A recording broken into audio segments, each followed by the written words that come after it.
Aki Tomoya was cycling to deliver his last newspaper of the day when suddenly he saw a white beret flying in the wind. He quickly pedaled to chase after it, and when he finally caught it, he looked back to see who owned it. There stood a beautiful young woman gazing at him.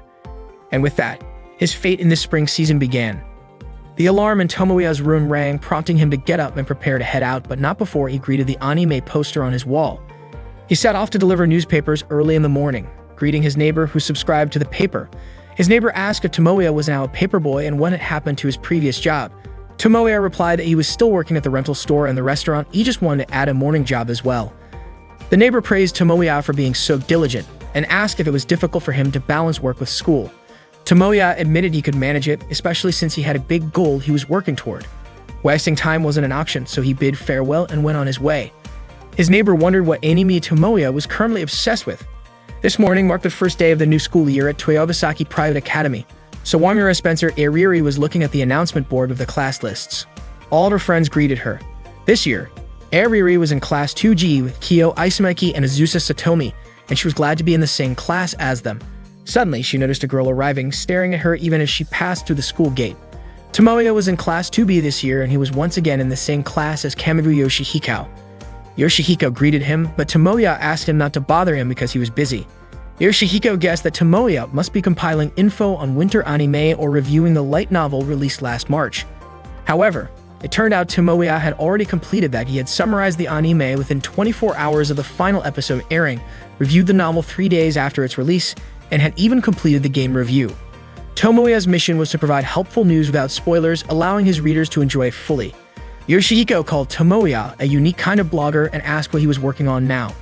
Tomoya explained that he had an important mission, a masterpiece project that would be the beginning of an otaku's life. Just then, Yoshihiko froze, staring out the classroom window and urged Tomoya to look too. Tomoya was annoyed by Yoshihiko's sudden distraction just after he'd answered his question. But Yoshihiko was watching Ariri.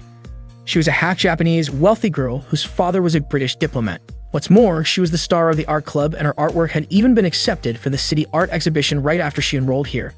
Tomoya asked why Yoshihiko was so interested in her, and Yoshihiko said Ariri looked even more charming this year. Tomoya asked if Yoshihiko still liked three-dimensional girls, especially when Tomoya himself had already committed to two-dimensional girls. But Yoshihiko pointed out that Ariri was every bit a moe heroine with her pale skin, blonde twin tails, and knee socks, the ideal dream girl from any two-dimensional game. Tomoya replied that three-dimensional girls were just too much trouble. Yoshihiko suggested they go to the opening ceremony together, but Tomoya told him to go ahead. He'd catch up later. Ariri went to her locker and opened it to get her comic, only to hear Tomoya call her careless, saying she usually did miss limited editions. Tomoya informed her that online stores had long since stopped taking orders and that he had pre-ordered from every store that offered exclusive products. Ariri reminded Tomoya not to talk to her at school. Tomoya responded by asking if that was any way to treat the guy who had carried 5 boxes, each weighing 1.8 kilograms, around Akihabara on release day for her. Ariri replied that she'd already given him a bonus poster and said it should be Tomoya thanking her. Then she asked why he was in Class G when he was actually a Class B student. Tomoya was surprised she knew his class placement, considering it had just been announced today. Embarrassed, Ariri said she'd leave if Tomoya didn't have any other business with her. Tomoya called out to her, saying he wanted to talk about something important. However, the opening ceremony was about to start, so Ariri reminded him of that. Tomoya insisted it would be better to say it now, practically begging her to listen. He started telling her about his project plan. Curious, Ariri asked why someone like Tomoya would have such a ridiculous and painful idea. Tomoya was thrilled. She asked and explained that a week ago, he'd experienced a life-changing moment. He described feeling something in his hands that he could only call destiny or maybe even a miracle. He said it felt like a scene from a shoujo manga, a romantic anime, a moe light novel, or the prologue of a dating sim. However, Ariri replied that she had seen that kind of thing a million times and was already tired of it. Tomoya explained that this formula for success worked well and was popular, so he wanted to pour his feelings into it. Ariri asked if Tomoya wanted to make a game that told the story of his encounter with this girl. Tomoya said that when he saw the girl, he could already envision the text and music, almost like it was playing in his head. That was when he realized the only way to tell the story was through a game. Ariri questioned why Tomoya hadn't just chased after the girl and confessed his love. Tomoya countered by asking why he bothered confessing to a three-dimensional girl. Frustrated, Ariri asked if he really wanted to drag her into his little fantasy world. Tomoya pointed out that Ariri was the best illustrator he knew. By day, she was the pride of Toyogasaki Academy's art club, but by night, her secret otaku identity was as the popular 18-plus doujinshi artist known as Egoistic Lily or Kashiwaji Eri. Annoyed, Ariri reminded Tomoya not to use that name at school. Tomoya asked if she considered working on the project, but Ariri declined. Then Tomoya reminded her of the promise they made in grade school. Back then, Tomoya had told her that one day he would be the director of a game company, and when that day came, he would hire her. Ariri had said she would wait for him no matter how long it took and become an artist for his game company. With a toss of her hair, Ariri brushed it off, saying no grade school kid makes a future promise with that much detail. Ariri told Tomoya that if he was really serious about his project, he should be creating the illustrations and script himself, since that's what true doujin artists do. Tomoya said there's no way he could do that, as he'd never be able to capture the girl's beauty, not in a million years. Intrigued, Ariri asked just how beautiful this girl really was, but Tomoya replied that the scene was still etched into his memory. He described her in a white dress and beret, standing on a hill, surrounded by cherry blossom petals blowing in the wind. Ariri pointed out that Tomoya's words didn't give any details about her face. She was sure he couldn't even remember what the girl looked like. Tomoya replied that his feelings weren't about capturing some perfect image. He said he didn't want to lessen her beauty with his attempts. He needed Ariri's illustration skills for that. Frustrated, Ariri tore up Tomoya's project proposal, saying that his thinking was shallow. Tomoya was stunned that a doujinshi artist would say something like that. Ariri argued that if this was supposed to be his grand project and he'd forgotten such a key element, then it was obvious he wasn't serious about it. She called him a fake producer, just looking to take advantage and enjoy the results without real dedication. Tomoya insisted he wasn't half-hearted, he was passionate, filled with ideas, and driven to bring this project to life. Ariri, unimpressed, questioned whether all his ideas fit on a single piece of paper. She suggested it was probably just a simple plot about a boy meeting a mysterious girl, getting close to her, kissing, and then ending it. She scoffed that his so-called unique vision could be summed up in a single sentence. Ariri walked away, ignoring Tomoya's pleas to hear him out. He told her he'd be waiting in the AV lab after school, but Ariri replied it was far too late for him to convince her now. During the opening ceremony, Yoshihiko noticed how dejected Tomoya looked and asked if he'd been rejected by a girl on the first day of school. Tomoya denied it, saying he was just dealing with a major crisis between him and his fresh start as an otaku. But, as usual, Yoshihiko wasn't really listening. Instead, he pointed out a girl named Kosumigoka Utaha. She was the smartest student in the school, ranking number 1 in her class for 2 years straight. Rumor had it that she lived in her own world, always slept in class, and never did her homework. Yet no teacher dared to scold her. Tomoya called Yoshihiko out for acting like he knew Utaha when he'd never actually met her. Utaha was indeed gorgeous and widely considered one of the 2 most beautiful girls at Toyogasaki Academy. Some people even said she was the dark side to Ariri's light side. Tomoya warned Yoshihiko that comparing Ariri and Utaha like that could come back to bite him. Still, Yoshihiko pressed on, saying Utaha had long black hair, a great figure, and wore black stockings. She was practically the perfect moe heroine to rival Ariri. But Tomoya insisted Yoshihiko stop judging them purely based on their appearances. Yoshihiko conceded it was odd that neither girl was ever seen hanging out with guys despite all the admiration they got. He figured they either knew how to hide it well, or maybe they actually dislike men. Tomoya told Yoshihiko not to ask him about it, but Yoshihiko laughed it off, saying he should have known better than to discuss it with Tomoya, the guy who only liked two-dimensional girls. After school, Tomoya met with Utaha, bringing her lunch since he knew she probably hadn't eaten yet. He asked if he could sit beside her, but Utaha just stayed silent and nudged him with her foot as a sign to open her lunchbox. She started eating with enthusiasm and then began asking questions, though her voice was barely audible. Tomoya handed her a drink. When she finished eating, Utaha said it must be because he wanted a favor that Tomoya was willing to show up in front of the woman he long discarded. Tomoya asked her not to say things that could give people the wrong idea and asked for her thoughts on his project plan. He admitted he'd never written a script before and would really appreciate her feedback. He then asked for an even bigger favor, saying he'd be thrilled if Utaha would join the whole project. Utaha's reaction, however, took him by surprise. She immediately crumpled the project proposal paper, saying, "Trash is trash, filth is filth, and ashes remain ashes." Tomoya was shocked, especially since he'd written the proposal with all his heart. Utaha told him that his misguided passion, his blatant naivety, and even his perseverance didn't match up to the appeal of his own name. She wasn't willing to give feedback on something she found unworthy. Tomoya asked if his project was really that terrible. Utaha gave a score of 0, saying parts of it were muddled, predictable from the story and source material alone. The worst part, she added, was that the content wasn't even on par with a pirated copy. She told him that what she'd read so far had left her completely disappointed. Tomoya couldn't believe Utaha thought so poorly of his project. She also said she was too busy to indulge in Tomoya's fleeting desire to start a game production studio. Tomoya insisted it wasn't just a whim. He'd always wanted to make games. He wanted to match, even in some small way, the game creators he admired. He reminded her that Utaha had once suggested that he might or might not have what it took to be a game creator. Utaha didn't remember ever saying that and accused him of trying to change the subject with some underhanded flattery.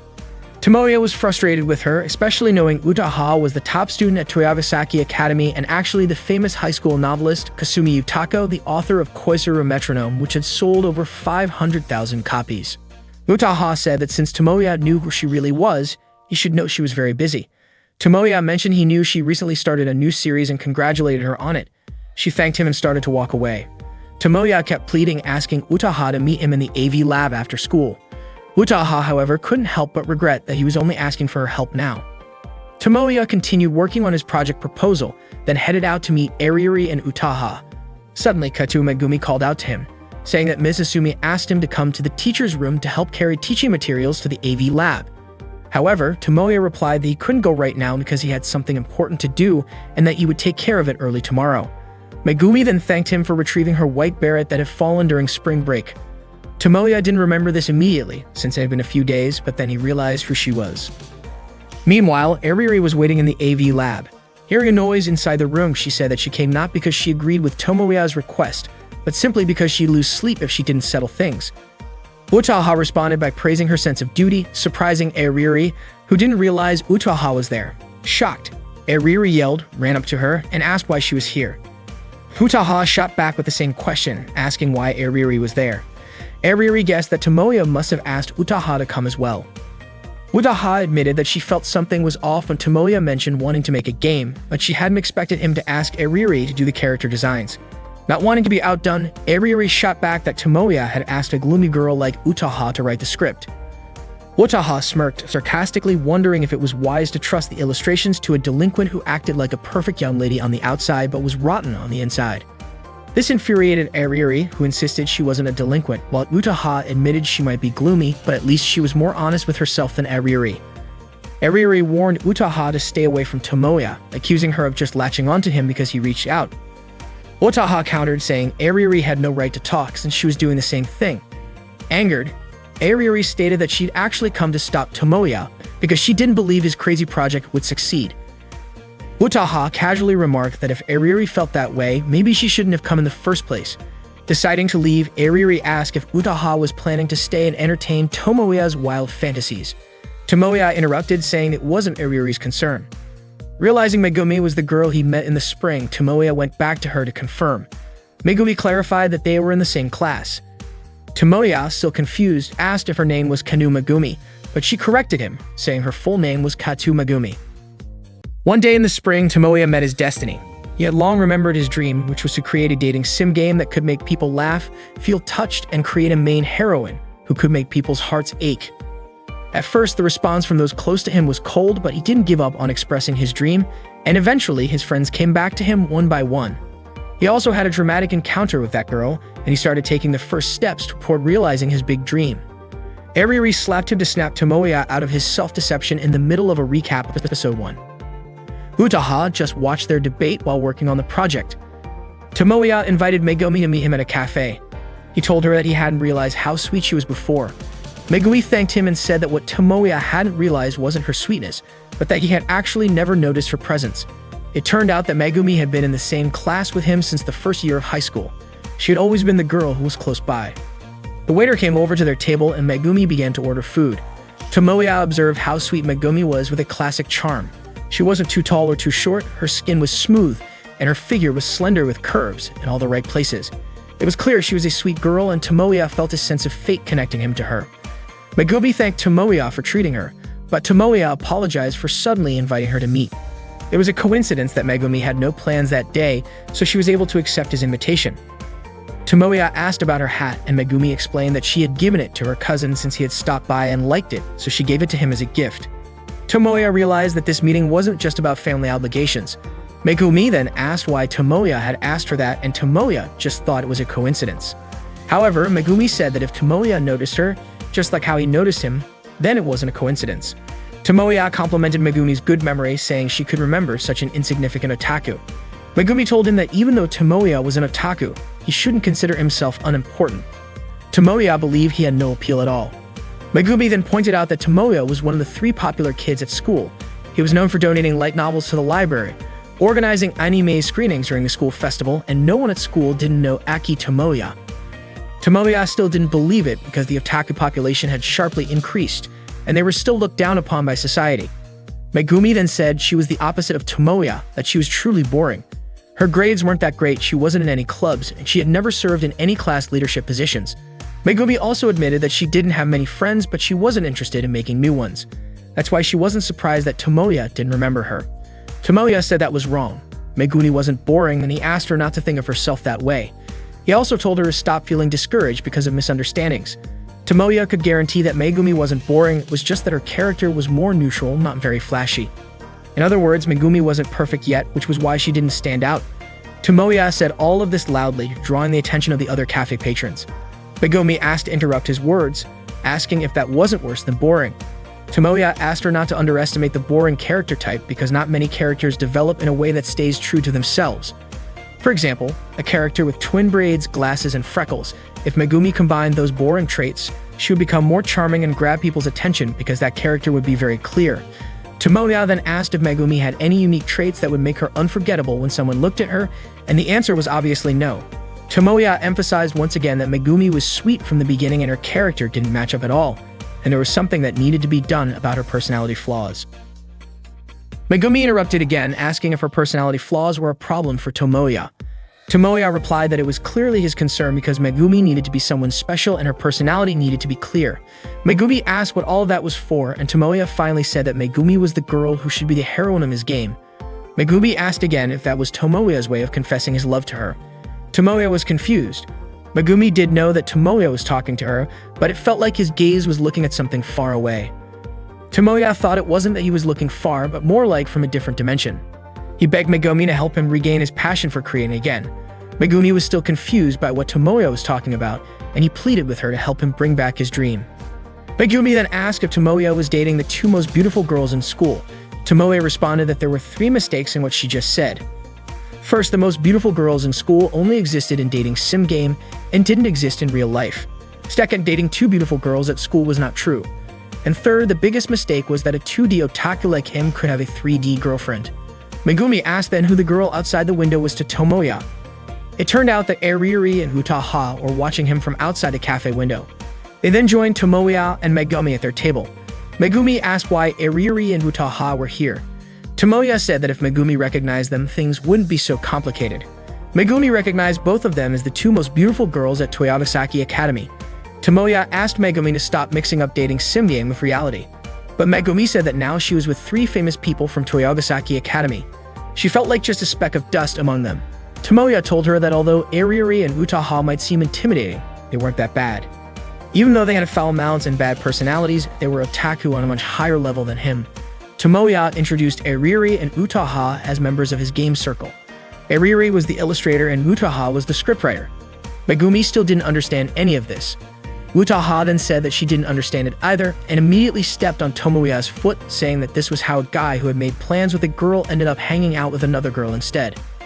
Tomoya introduced Megumi as the newest member of the circle and the main heroine of the game they were going to create. Megumi said that she had just learned about all of this and Tomoya assigned her a role in the project. Eriri stared at Megumi, making Megumi ask Tomoya why Eriri was staring at her. Tomoya told her not to worry about it because that's just how Eriri looked at people. Eriri then realized that the girl Tomoya had been talking about all this time was Megumi.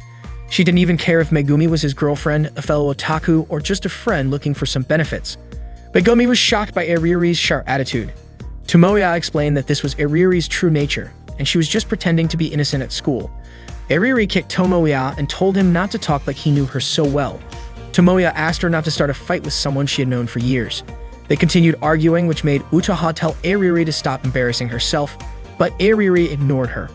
Utaha reminded them that it could become a problem if a Toyogasaki student was seen here and referred to Eriri as mispretending to be innocent. Eriri, annoyed, turned and kicked Utaha's leg, causing their fight to attract the attention of the cafe's other customers. Tomoya tried to calm them down, but once again, Aririri and Utaha criticized the project. Aririri said the project didn't yet convey what feelings the players were supposed to express. Utaha even suspected that Tomoya still couldn't picture what he actually wanted to create. Tomoya responded saying that Aririri and Utaha were speaking as though they were the creators. They both simultaneously declared that they were creators. Tomoya was sure they both actually got along well. Aririri said that if things kept going like this, Tomoya's dream of making the game would just stay a dream. Utaha then gave Tomoya an ultimatum. He could either start writing again or give up. Aririri suggested that Tomoya should just give up, and Utaha saw that Tomoya was almost heartbroken over the gap between his dreams and reality. According to Aririri, the concept of a fated meeting wasn't as sweet as a light novel. Utaha didn't argue with her. She said if meetings were based on fate or coincidence, the world would just be full of childhood friends ending up together. Aririri asked if there was something wrong with that, saying she didn't mean it that way. Tomoya said he had already made his decision. Aririri and Utaha asked together who Tomoya had chosen. Tomoya replied that he chose not to give up. He would rewrite as many times as needed until Aririri and Utaha approved. They thought Tomoya was going to choose one of them, but it turned out he was talking about the project. Tomoya was confident he would create the greatest dating sim game that would touch everyone's hearts. He would also turn Megumi into the main heroine who would make everyone's heart flutter. But when they looked around, Megumi was no longer sitting in her seat. They started searching for her and found out that Megumi had stood up to get a drink. None of them had noticed that she had left. The next day, Tomoya invited Megumi to meet up.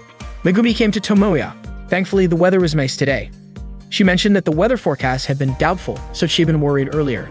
She asked if Tomoya's house was nearby, saying that she occasionally passed by this street. Tomoya asked if Megumi remembered this place.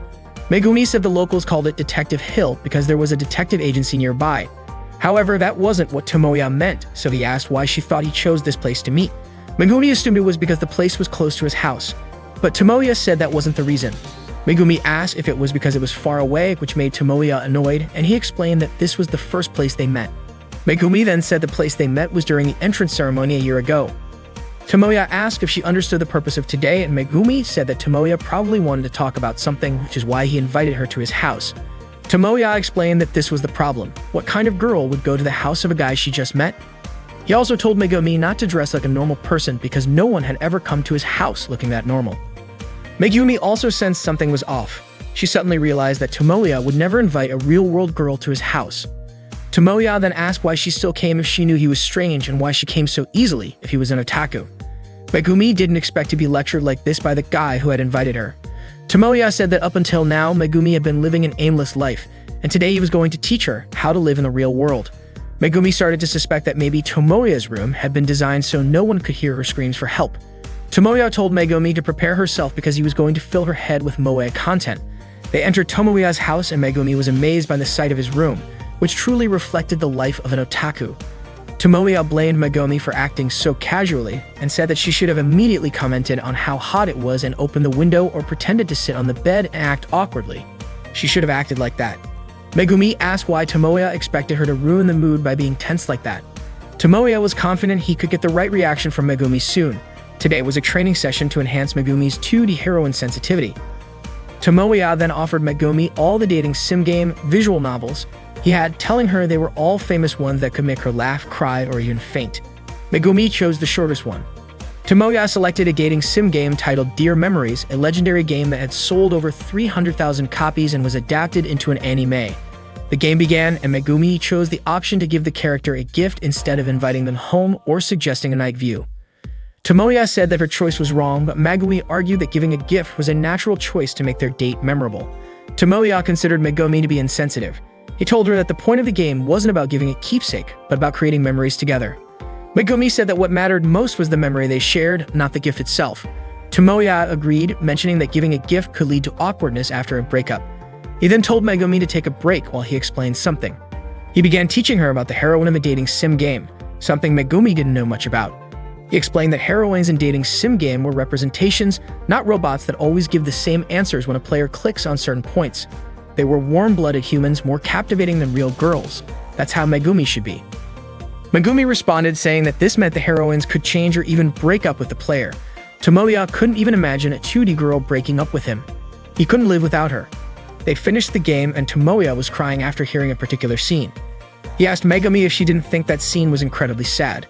Megumi said that she should have been moved. Tomoya believed that Megumi finally understood that the dialogue and the inserted songs were truly amazing. But this wasn't the real climax yet. After this, something even more amazing would happen, so she should get ready to be in awe, because to save the main character, the female character was willing to make a sacrifice. Megumi said it was very interesting and that maybe she could enjoy playing it peacefully if no one had spoiled the plot for her. She would have definitely cried. The game ended and Megumi didn't expect the plot to end so unexpectedly. Tomoya was also surprised because Megumi turned out to be someone who enjoyed going on adventures. Tomoya asked her what she thought after finishing the game. Megumi felt mixed emotions but found it enjoyable in the end. The graphics were sweet, the voice actors were dramatic, the music was good, and the story was interesting. She also learned about dating sim game and anime like this, but that didn't mean she didn't know anything. Tomoya was happy. There was no doubt that Megumi was the right girl for him. Tomoya said that this was the kind of heroine he wanted to instill in Megumi. Megumi responded, asking if that meant she was suddenly going to die like in the game.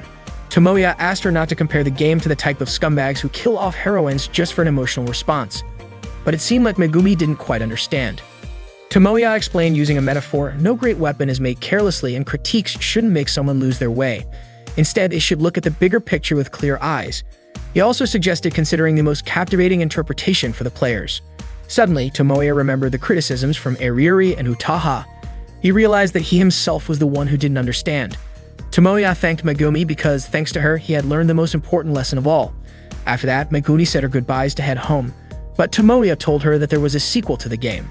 And this was the beginning of the story, the birth and rise of it. He wouldn't spoil the plot and quickly set up the game again.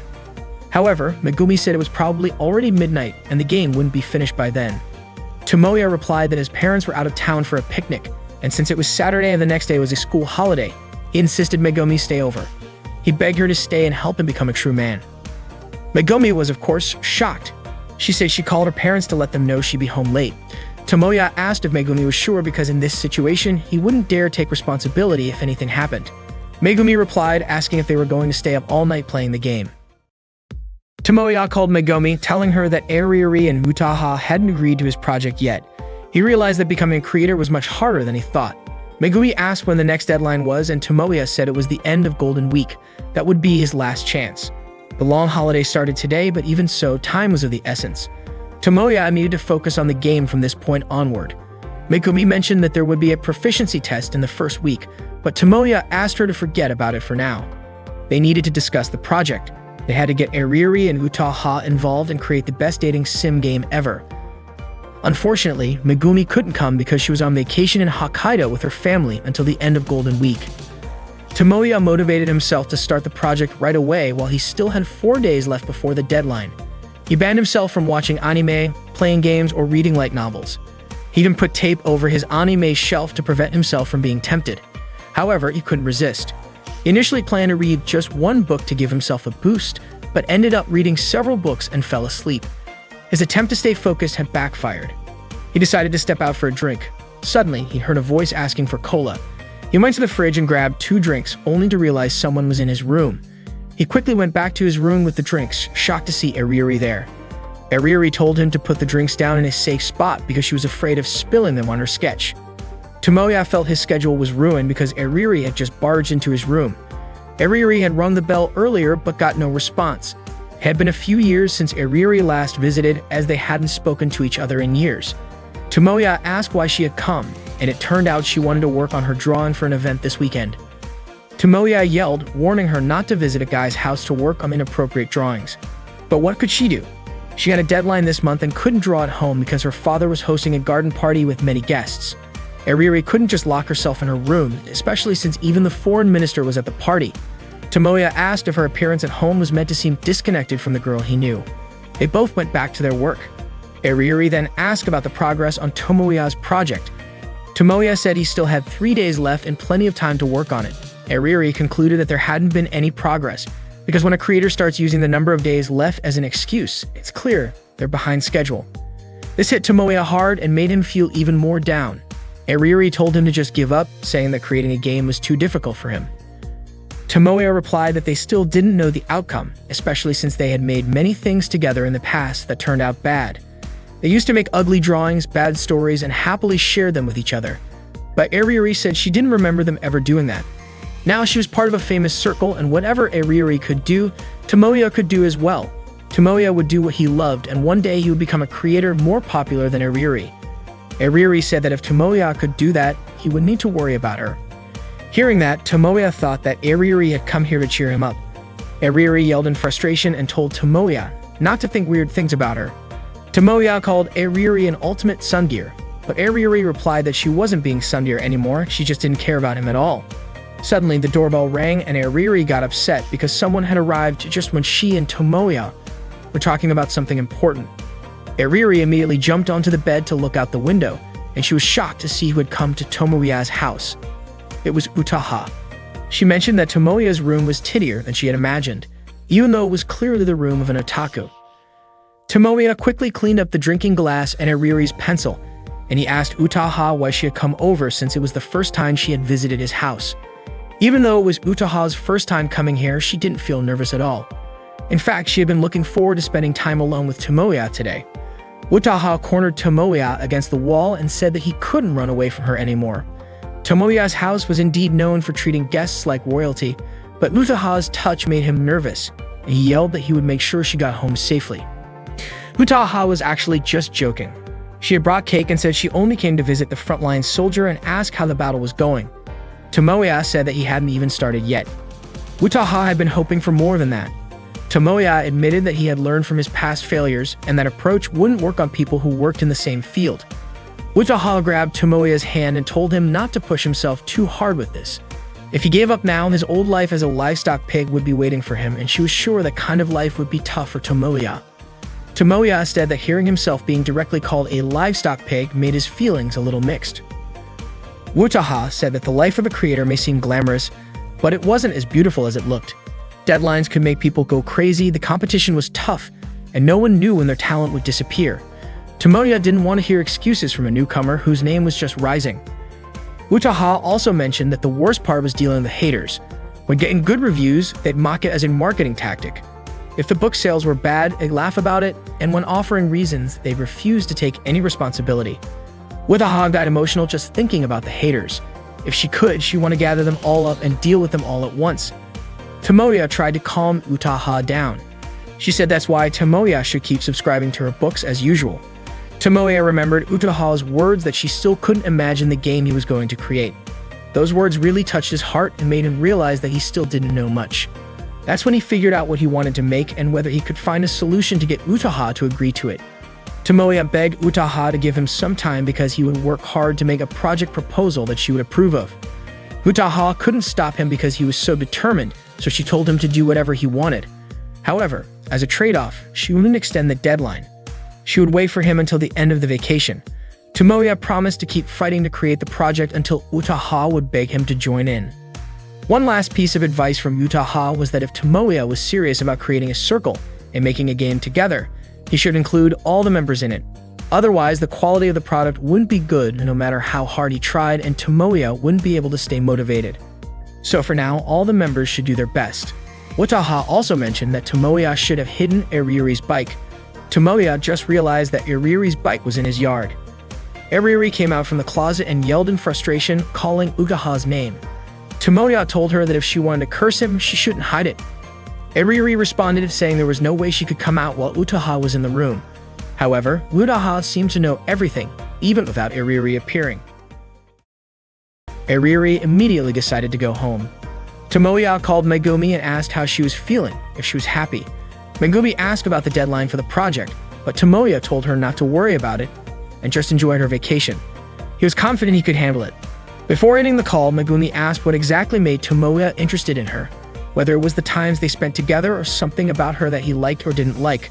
Tomoya responded by asking if Megumi was seriously ill and didn't want to continue living. Megumi's question wasn't as serious as Tomoya thought. He started thinking about all the moments with Megumi, which actually felt enjoyable, and he realized there was one thing he might want to change. He hoped Megumi could grow more. Megumi then asked if Tomoya wanted her to become a harsher person. Tomoya clarified that he didn't mean that. Iriri and Utaha were the harsh ones in his life. Megumi then wondered why Iriri and Utaha were so different, and said she would think about it herself before hanging up the phone. Tomoya began thinking about creating a proposal, but once again, he ended up reading a book, browsing a light novel blog, and eventually falling asleep. Once again, he had wasted time. That night, he realized an entire day had passed without him accomplishing anything. He quickly started packing up all his anime books, tapes, and games from his shelf. He still had 2 days left, but it felt like today had been wasted as well. His mind started to feel like it had hit a dead end. He felt like he had no talent at all. He then went to the place where he had met Megumi, only to find that it was just an ordinary hill. He had come here hoping for some inspiration or an idea to come to him, but even now, he couldn't see anything. No cherry blossoms in the air, no heroine in a one-piece dress standing at the top of the hill. Tomoya started wondering if maybe his dream was coming to an end. His dream had started here, but could it really end here? Suddenly, Megumi threw her hat in front of Tomoya, and cherry blossoms started blowing through the air. She said it had been a long time since they last met. Tomoya called out Megumi's name, and Megumi remarked that it was unlike him to recognize her. Megumi walked toward him and picked up her hat. Tomoya asked what she was actually doing. Megumi put the hat on and called Tomoya by his real name. She then asked if the kind of meeting Tomoya was hoping for was something like this, whether in an anime, a game, or a light novel. She also asked if this was how the girl Tomoya's dreams would talk, behave, and fall in love. She questioned whether she passed the test, asking if she could be the heroine of the story Tomoya was trying to create and if she could help him. Tomoya felt nervous and asked if Megumi wasn't supposed to be in Hokkaido right now. She replied that she had come back early, actually 3 days ago. She didn't expect the deadline to fall on the last day of the long holiday, so she decided not to go. Tomoya was surprised that Megumi would miss her family vacation for something so trivial. Megumi explained that if she didn't help him, Tomoya would keep nagging her. Tomoya felt bad and suggested that Megumi could have stopped by after her trip. But Megumi thought she wouldn't be of much use at a meeting. She had returned because she wanted to join the circle's activities to stay motivated. It wasn't just her. Ariuri and Utaha had been a big help too. Ariuri had even redesigned a dress, making it as close to Tomoya's taste as possible, with a more mini, shy, and 2D concept. It turned out that it wasn't just Tomoya's taste, but the dream of every moe otaku. The way she spoke and acted was directly taken from Ugaha's script. Acting really needed to be precise. Tomoya praised Megumi for being able to withstand the training, even though Utaha had once written scripts for the drama club and had expelled 3 club members. But according to Megumi, she still found it fun to be trained by Utaha. Maybe she could even get along with Ariuri and Utaha, as well as the rest of the circle. Tomoya didn't expect Megumi to be willing to do this, and he also believed in her dream, which might not be real or might just be a coincidence. Honestly, Megumi didn't fully understand what Tomoya wanted to do, but she believed he was truly serious about pursuing his dream. Megumi encouraged Tomoya to make her the happy heroine who would make everyone envious. Tomoya promised to make Megumi a heroine who would make everyone's heart race. Megumi blushed when Tomoya said that. Tomoya then said they should also make sure to get Ariuri and Utaha involved to create the greatest dating sim game. Tomoya took Megumi's hand and led her with him. The meeting had to be held right away since the deadline was the next day. Megumi asked if the project hadn't made any progress yet, but Tomoya told her she was free to suggest ideas, like whispering them to him in moe style like before. Megumi mentioned that she had school tomorrow, but Tomoya reassured her, saying that he'd let her leave at 7 a.m. Megumi then bargained, saying she could leave at 6 a.m. and Tomoya agreed. It turned out that Ariuri and Utaha had been watching them the whole time. Utaha remarked that it seemed like she and Ariuri had gotten dragged into this issue. Ariuri said that her project proposal wasn't finished yet and she wasn't sure if it would be done by tomorrow. Utaha joked that it seemed like the sudden main heroine had appeared and the battle was over. Ariuri looked upset seeing Tomoya and Megumi walking together, which made Utaha ask if seeing that bothered Ariuri why she was helping Megumi at all. Ariuri said that she didn't care at all and could even say it had nothing to do with her. Utaha warned Ariuri that if she didn't handle her stubbornness soon, she might regret it one day. Ariuri stubbornly replied that she didn't believe she could ever work with someone like Utaha. Utaha responded that she was really looking forward to working with Ariuri. Ariuri remained stubborn, saying she didn't want to work with a writer like Utaha.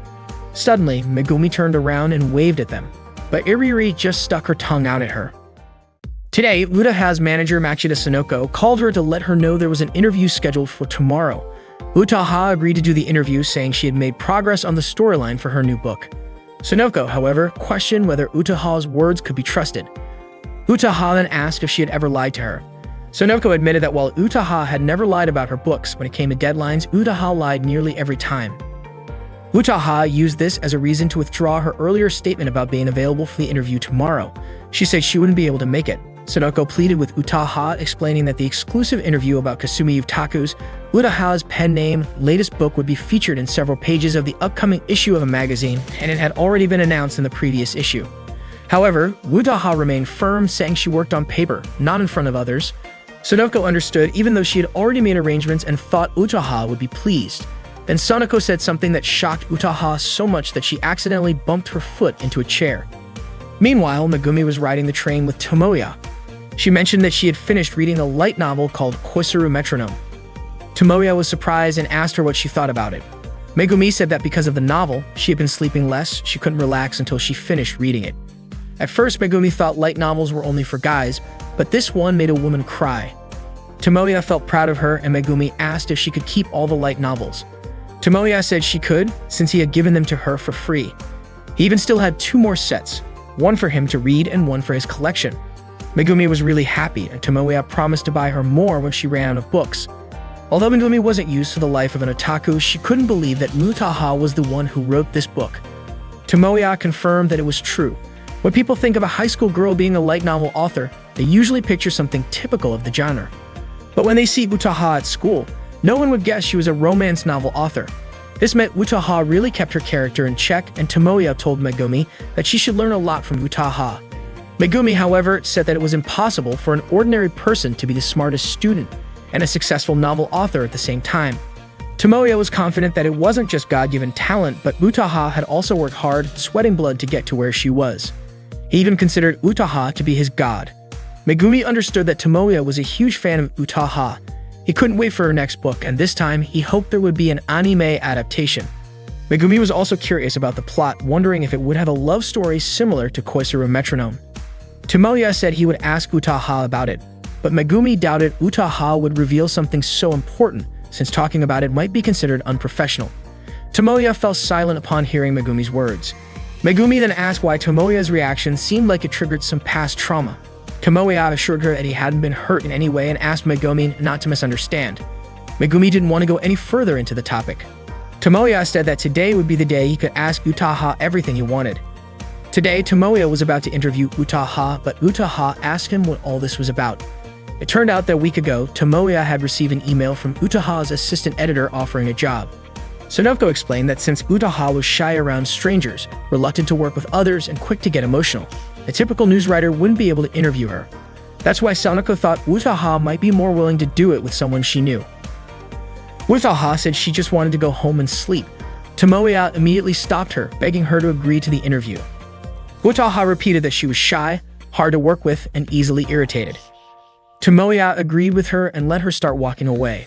But then he quickly apologized, admitting that he had mixed politeness with his personal opinions. Tomoya had guessed Utaha wouldn't want to do it, but when he found out it was an opportunity to learn more about Utaha's new book before anyone else, he couldn't turn it down.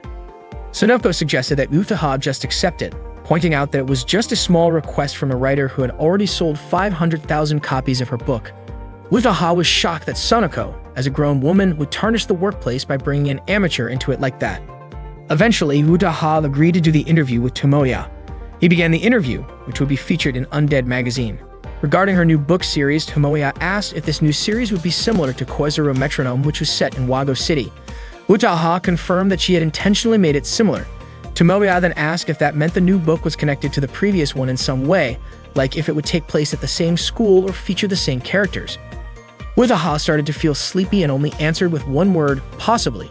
Tomoya reminded her not to fall asleep after just 30 seconds of the interview. Utaha couldn't hold back her sleepiness because she had stayed up late working on the plot for her new series. However, Sonoko pointed out that she was the one worried because Utaha hadn't made any progress despite staying up all night and hadn't even written a single draft.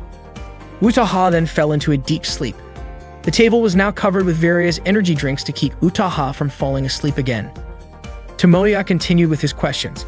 He mentioned that the continuation of Utaha's book Koisaru Metronome was highly anticipated, but it seemed like Utaha was under pressure because of the high expectations. Utaha simply said one word, no. Tomoya clarified, asking if she meant that no matter how much her life changed, it wouldn't affect her work, and she would continue to give her best. Utaha said that honestly, she wasn't sure her new series would sell as well as her previous one, purely because of her own abilities. Tomoya asked if it was because of the support from her readers that made Koizuru Metronome a hit and hoped that everyone would like her new series. Utaha remained indifferent in her response. Tomoya then praised Utaha for her outstanding involvement, saying it was the key to her success. However, Utaha responded that it was because of Tomoya that Koizuru Metronome sold so well. Tomoya insisted that his actions didn't have much of an impact. Sonoko, however, pointed out that Utaha's statement was half true because there had been a significant boost in sales after the book was featured on Tomoya's site. They had originally planned to summarize the book in volumes 2 or 3, and it had never even been posted, let alone reprinted. Honestly, the book wouldn't have appeared at all if it weren't for the hardcore fans of Fantastic Bunko. Tomoya quickly asked them not to reveal such details, adding that the publisher was at fault for not doing their job properly. Utaha agreed, especially since Fushikoa Shoten was indifferent to newcomers. Sonoko confirmed this, saying their sales department was completely unenthusiastic. Tomoya was feeling confused about what he would write for the interview results. He was also getting exhausted from conducting it and suggested speeding things up. Utaha, noticing how long they had been there, remarked that the interview didn't seem to have much substance. Tomoya explained that it was because the interview was difficult to work with. Utaha, on the other hand, blamed Tomoya for trying to understand her unpleasant comments. Tomoya then suggested wrapping up the interview with one clear answer. He asked Utaha to tell the readers what she hoped for in order to finish the next series. Utaha became more serious and said that she had recently brought her best work, Koizuru Metronome, to a happy ending. As a woman, she had no personal connection to it, but she was lucky to have the chance to try something new, thanks to the support of readers who had backed a book written by a complete beginner. To repay her readers, she would do her best in her next project, and even more so, she really hoped for continued support from them. Utaha then asked Tomoya for his opinion on her answer. Tomoya praised her, saying that her gratitude was reflected in her books. He said that was the Utaha he knew. Utaha reminded him to write projects in the plural form for future work, as it meant she got 2 projects to handle. Tomoya was surprised to hear that Utaha would be joining his project. She mentioned that she would be joining Tomoya's circle next week and told him to get ready because she didn't want anyone slacking off. Utaha also expressed some concern about whether Eriri would join. Tomoya thanked her and Utaha added that he should be ready to work with her. Tomoya grabbed Utaha's hand and said that in his life, he would never do anything to ruin her. Sonoko suddenly woke up and called them both to start a meeting to discuss work priorities. Tomoya was startled and asked since when Sonoko had woken up and started paying attention to them, especially since it was already late at night. Sonoko replied that they were used to working late.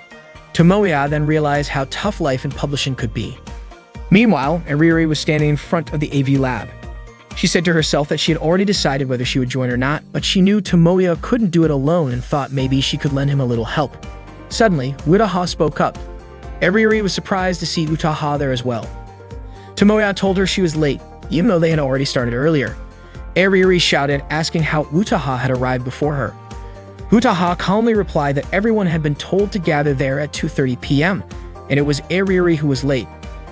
Utaha then added that she had been personally convinced by Tomoya to come, so she had no choice but to join. Eriri got upset because she hadn't been convinced in the same way, and Tomoya quickly told Utaha not to say things that could cause misunderstandings. Utaha then called Eriri someone who could never be satisfied unless she won, saying she would be a terrible girlfriend and was the type of person who would lose everything because she couldn't control her emotions. Eriri blew up and Tomoya stepped in, taking responsibility for the whole situation. He then started explaining the schedule for the dating sim game project, mentioning that he planned to finish the game by December and have it ready for a winter comic debut, meaning their legend would begin with the new year. However, both Eriri and Utaha disagreed, saying it was impossible. Eriri objected because she was also involved in other clubs and had commitments with her circle. Utaha also had a problem with the timing as it clashed with her book writing schedule. Utaha stepped forward and began rescheduling, but Eriri didn't agree because she also didn't have enough time to finish her work. She changed it again, but Utaha disagreed with Eriri's suggestion, and the two of them kept arguing on the schedule. Tomoya asked them to stop fighting. He just wanted them to focus on the story and character design. After a bit of back and forth, they finally agreed on what they were working on and could proceed with the project. Tomoya then asked what he could do now. Eriri and Utaha both asked him to buy snacks. Tomoya reminded them that he was the president, producer, and director of the circle. However, Eriri insisted that Tomoya should focus on designing the characters, and Utaha also suggested that he focus on the plot, script, and everything else. In the end, Tomoya gave in and went to buy the snacks. Suddenly, Utaha remembered something important. The key to the project's success was raising funds for expenses like DVD production, packaging, manuals, printing costs, and more. The estimated total could range from 100,000 yen to 1 million yen. Tomoya was shocked to hear that because no high school student had that kind of money. However, Ariri argued, explaining the details of the costs at Comic-Con, starting from book sales, printing fees, and profits. Similarly, Utaha explained the breakdown of her first book sales, printing costs, and royalties she earned. The amount was considerable, and Tomoya asked if they had already filed a tax return. Seeing that Tomoya seemed overwhelmed by the budget, Utaha offered to lend him the money, but not for free, and assured him it wouldn't come with high interest. Utaha only asked for a small favor in return. Tomoya moved closer and Utaha was about to whisper something, but Ariri quickly separated their heads, which had been close together. She was upset and hit Tomoya. Utaha said that financial issues couldn't be avoided, and someone had to know how to handle them. Ariri yelled at Utaha to stop pretending, saying that wasn't the issue she had with her. The two of them started arguing again over this, and Tomoya intervened. He wondered why fighting seemed to be a regular thing in their circle. He told them he would do something about the money issue, but in return, Ariri had to be serious about drawing moe characters, and Utaha had to write a script that could make people cry. They agreed to their respective tasks. Suddenly, Megumi asked what she was supposed to do. That was when the three of them realized that Megumi was also in the room. The next day, Tomoya woke up early. He was working hard to meet his goal of raising 1 million yen, and he was confident he could exceed it by creating a dating sim game with the help of all the circle members. Tomoya started his day delivering newspapers, then worked as a laborer carrying heavy items. After school, he worked at a rental shop and a restaurant. He believed that he could make Megumi the best heroine ever and impress everyone. While Tomoya was working at the restaurant, he was surprised to see Megumi walk in with a guy to have dinner at the place where he worked. Megumi was just as surprised to learn that Tomoya worked part-time there. Tomoya asked about the guy, calling out Megumi for being heartless toward him. At school, Megumi explained that the guy was her cousin. The day before, her whole family had visited, but the parents went out to do something, so instead of waiting around, she went out to dinner with her cousin. Megumi had no idea that Tomoya worked at that restaurant, even though Tomoya had visited it once a month. Tomoya was still upset. He had told Megumi that she needed to stand out more, but he didn't mean in a bad way like that time. He asked if she understood her current position. Megumi realized that she was just a second-year high school student with no noticeable presence dragged into an otaku circle at school. Tomoya said that was the old Megumi before she changed. The real Megumi was the heroine with pure beauty, the kind that could make people's hearts flutter. Megumi didn't know how to respond. Tomoya continued, explaining that a heroine exists for the protagonist, someone who would never do anything bad. She would never leave him for another guy. Megumi was confused by Tomoya's words, especially since the guy from last night was just her cousin. Tomoya pointed out that it was exactly because he was her cousin that it was a problem. Tomoya then shared a story from a dating sim game he once watched. A long time ago, when the heroine visited her grandmother's house, she sprained her ankle. Her cousin carried her home, and the two of them ended up walking back late at night, crying and becoming a bittersweet love memory. Tomoya pleaded with Megumi, saying she might find it unreasonable, annoying, or downright stupid, but he didn't want to see her with her cousin again. At the very least, Megumi should be a heroine who was only there for the protagonist, until the game was finished. Megumi apologized and told him that she and her cousin were going on a trip this weekend. Today, Ariri and Megumi are starting to work on their dating sim game project. Ariri asks Megumi to show an expression as if she's offended. Megumi, looking a bit confused, is then instructed by Ariri to imagine a situation where she has a date planned, but the guy doesn't show up and she has to scold him. Ariri even demonstrates the expression herself. However, Megumi replies that such behavior doesn't happen in real life, and so their circle's activities officially begin today. Tomoya is in charge of preparing snacks for the group. He notices Utaha typing "ah" repeatedly on her laptop and realizes it's her way of signaling that she wants to be fed. Tomoya complies, feeding her a snack which Utaha eagerly eats. She then types more as a request for another bite, and Tomoya feeds her again. Meanwhile, Tomoya occasionally glances at Ariri and Megumi, who are engaged in a discussion. Ariri asks Tomoya to buy her a new pencil because hers is broken. Turning back to Megumi, Ariri asks if she can manage to make a frustrated expression. She then instructs Megumi to imagine channeling all her anger into her temples. Megumi tries but still can't quite pull it off. Ariri then switches tactics, asking her to make a foolish expression. Megumi cycles through all the expressions she can muster, but none of them seem to satisfy Ariri. Frustrated, Ariri complains that Megumi isn't able to express any emotions typical of manga characters, and she's at a loss for how to handle it. Megumi, equally unsure, suggests that she wants to learn how to improve on her own. She stands up, walking around while reciting lines that Ariri had demonstrated earlier. Ariuri admits she's never faced a challenge this difficult before. She muses that if Megumi truly can emote, they could just make her play a character like Ayanami Rie. But Megumi's personality is too soft and half-hearted for that kind of role. Tomoya agrees, pointing out that Megumi's expressions are so subtle that her neutral face is her most distinctive feature. Ariuri is almost ready to give up, lamenting that she's never encountered someone so difficult to work with. Tomoya reminds them that they're on a tight deadline for the character design. Ariuri asks if they should have a meeting at Tomoya's house this weekend to get everything finalized. Suddenly, Tomoya asks Ariuri if she's ever been on a date. The question takes Ariuri by surprise. She presses her pencil so hard against the paper that it scratches deeply, startling Otaha into dropping her laptop. Ariuri yells so loudly that Tomoya wonders if his question was too serious. Ariuri scolds him, saying that hearing a question like that from an otaku like Tomoya could give someone a heart attack. She sarcastically asks if Tomoya is trying to ask her out. Unfortunately for Ariuri, that's not what Tomoya meant at all. He explains that it's just a gaming strategy exercise, imagining scenarios like reluctantly accompanying someone to the mall to shop for clothes or other girly items. He asks if such outings count as dates. Ariuri declares that she wouldn't go in the first place because malls are too crowded. She adds that if she needs clothes, she can just order them online or have a coordinator bring them over.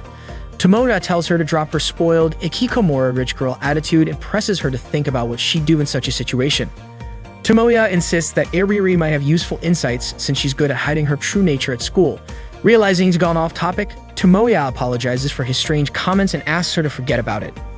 Ariuri advises Tomoya that for his game strategy, he needs to be more attuned to the mood of the situation. She suggests observing interactions carefully, keeping the conversation flowing naturally, and if all else fails, just faking a smile.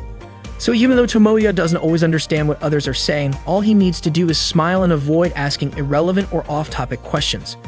Most importantly, he must not do something silly like interrupting the conversation. Tomoya, however, argues that wouldn't it be more boring that way?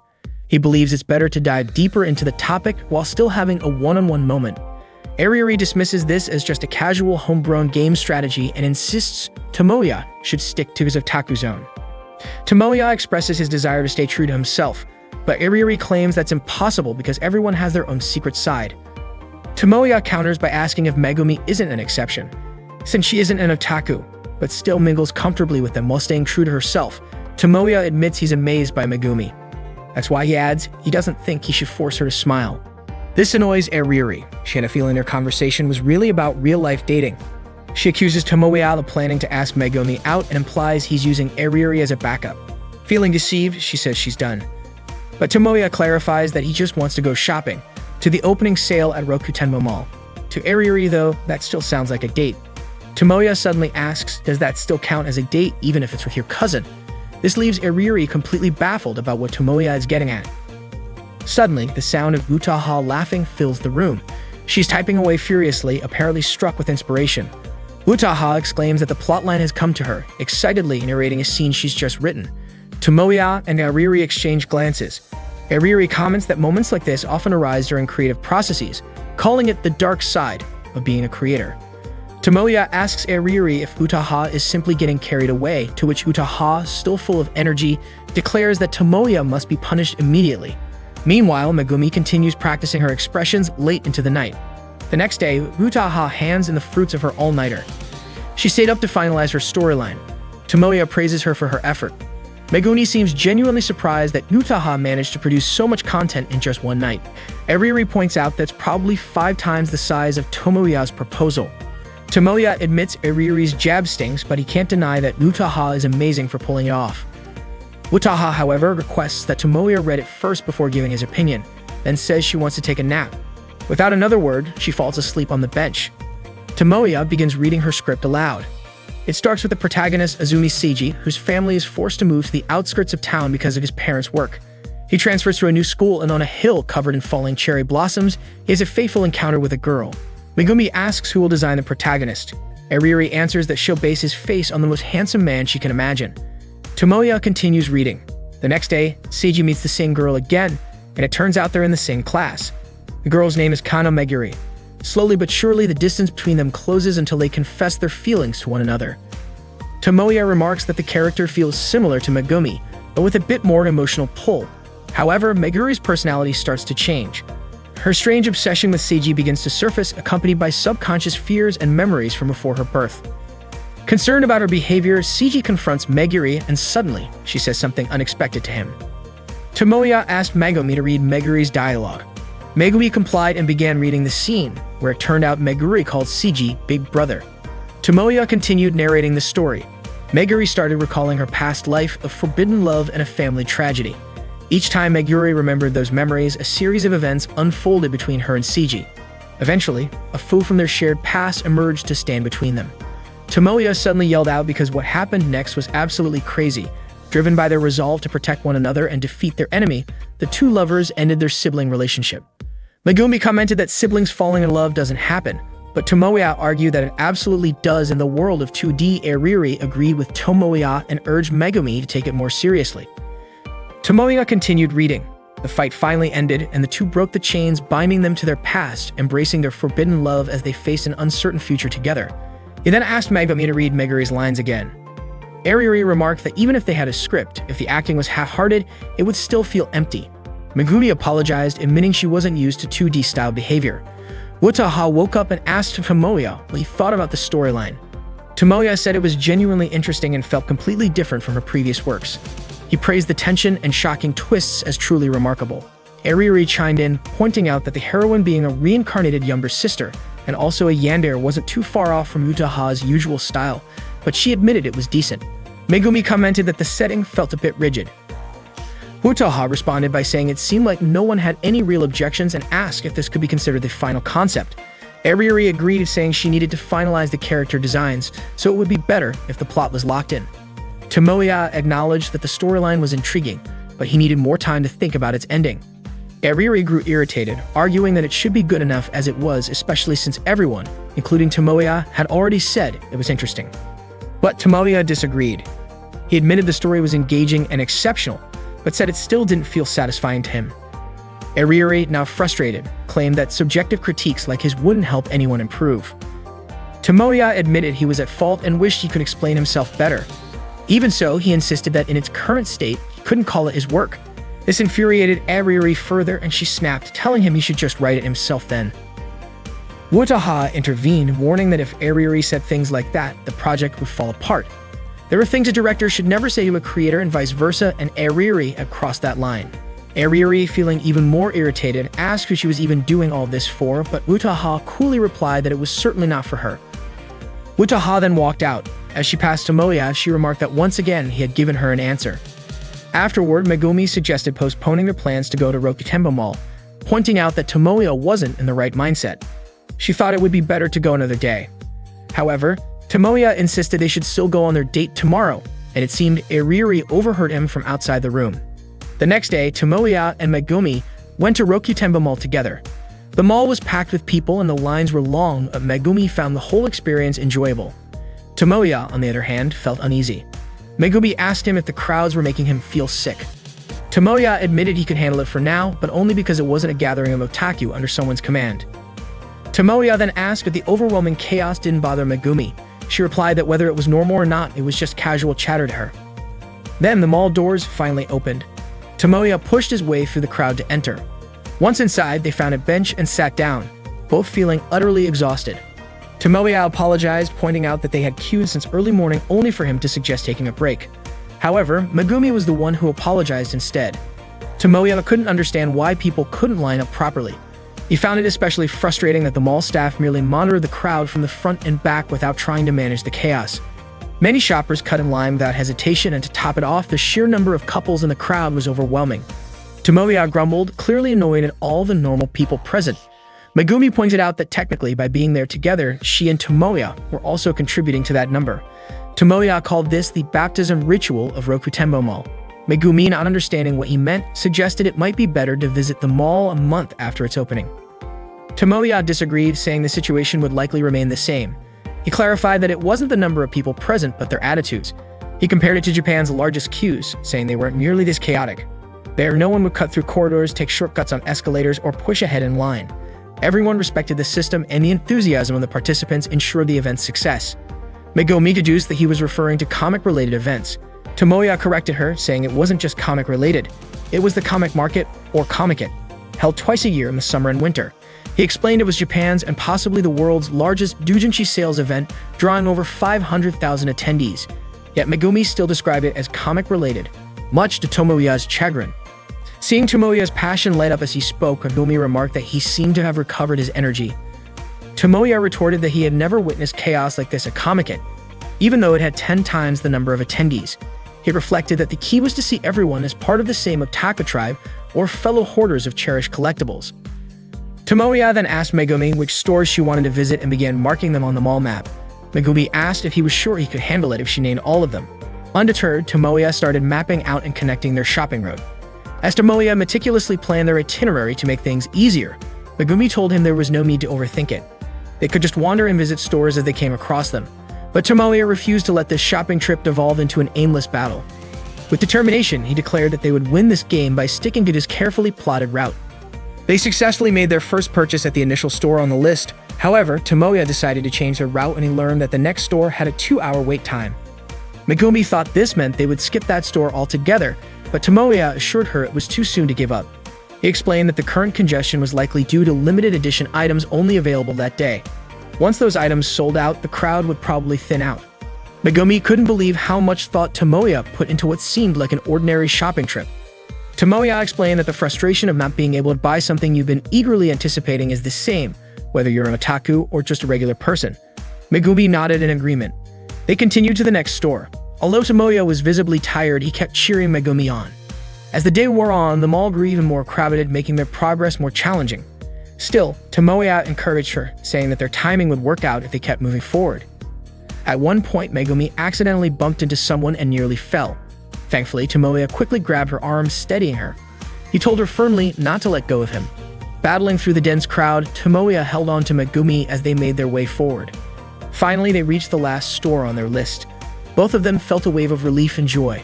Megumi was amazed that they managed to finish everything in just one day. She thanked Tomoya for all his effort. However, Tomoya brushed off her gratitude, saying that the exhaustion he'd felt in the past was far worse than this. Megumi suggested that Tomoya take a break, noticing how drained he looked. While browsing in the store, Tomoya spotted Megumi at a counter examining glasses. To his surprise, Megumi was picking out a pair for him. She carefully chose one and placed it on Tomoya's face, saying it was a gift to thank him for accompanying her today. Tomoya was stunned. For a moment, it was as if he were seeing Megumi in the 2D version of his dreams. He thanked her sincerely but also apologized, explaining that he couldn't walk her home because he had another place he needed to go. At the release celebration for Koizuru Metronome Volume 2, a fan signing event featuring Utaha was held. Tomoya, a devoted fan of Koizuru Metronome, attended the event. Despite having read the first volume over 20 times, he still found himself moved to tears each time. Tomoya shared that when Naoto tried to win Seiyuka's heart in Chapter 6, it was deeply touching, but the misunderstandings they faced later became frustrating. He also admitted that at first he struggled to understand Seiyuka's character and thought process. However, by the 5th read-through, he started to suspect the story might be based on Utaha's own experiences. Each subsequent reading brought new understanding. While he humbly confessed he might not be the best reader, he emphasized how profound the story of Koizuru Metronome felt to him. Utaha then asked if Tomoya was a student at Toyamasaki High School and instructed him to call her senpai. Later, Tomoya tried calling Utaha, but she didn't pick up. Sonoko, noticing the incessant ringing, asked why Utaha wasn't answering her phone. Utaha casually responded that she didn't need to answer it. Tomoya, realizing she was probably upset with him, hurriedly ran to a cafe. Sonoko then asked Utaha if the caller was Tomoya. Utaha questioned why Sonoko would think that, especially since she had mentioned him all day. Sonoko pointed out that Utaha had been avoiding the topic all day, which only made it more obvious that Tomoya was on her mind. Utaha firmly denied it, stating she wasn't thinking about him, had no interest in him, and didn't even want to talk to him. In a prior encounter at a cafe, Tomoya had woken Utaha, who had dozed off at the table, and asked if she found him boring. Utaha explained she had been working overtime because of looming deadlines, including the plot for her 4th book. Tomoya used the opportunity to bring up the cliffhanger ending in the 3rd volume, calling it cruel. His excitement in discussing her books, however, seemed excessive to Utaha, who told him there was no need to get worked up over minor details in her novels. Tomoya argued that what might seem trivial to her held immense significance to the characters and readers eagerly awaiting the next installment. Utaha asked Tomoya what kind of story he wanted to see next. Surprised, Tomoya questioned if she was serious about asking him for input. Utaha clarified that it wasn't unusual for an author to seek feedback and ideas from readers, just for inspiration, of course. Tomoya eagerly dove into his thoughts, passionately sharing his perspective on the light novel's plot. Utaha quietly smiled, watching him as he poured his heart into giving her feedback. Back at the cafe, Tomoya was greeted by a waitress who asked if he was alone. He admitted he had planned to meet someone, but it seemed they weren't coming. Meanwhile, Sonoko, relieved that her work was done for the day, decided to return to her hotel to drink beer and sleep. Before leaving, she advised Utaha to call Tomoya if she felt bothered. Utaha denied being bothered, insisting she was busy and saw no need to greet him. Sonoko reminded Utaha of the things she wanted to say to Tomoya and urged her to stop being so stubborn and face him. Teasingly, Sonoko asked if Utaha's attitude was the reason she still didn't have a boyfriend. As heavy rain began to fall, Sonoko went off to buy an umbrella. Left alone, Utaha admitted to herself that she never really understood someone like Tomoya. At that time, Utaha offered Tomoya the chance to read the draft for the ending of her book, but Tomoya refused. Utaha asked him why he didn't want to read it when he usually jumped at the opportunity to see her drafts first. Tomoya countered by asking why she wanted to show it exclusively to him, especially since it was her final book. Utaha revealed that she wanted to know if the ending met his expectations, whether it aligned with his hopes for the protagonist's decision and the heroine's future.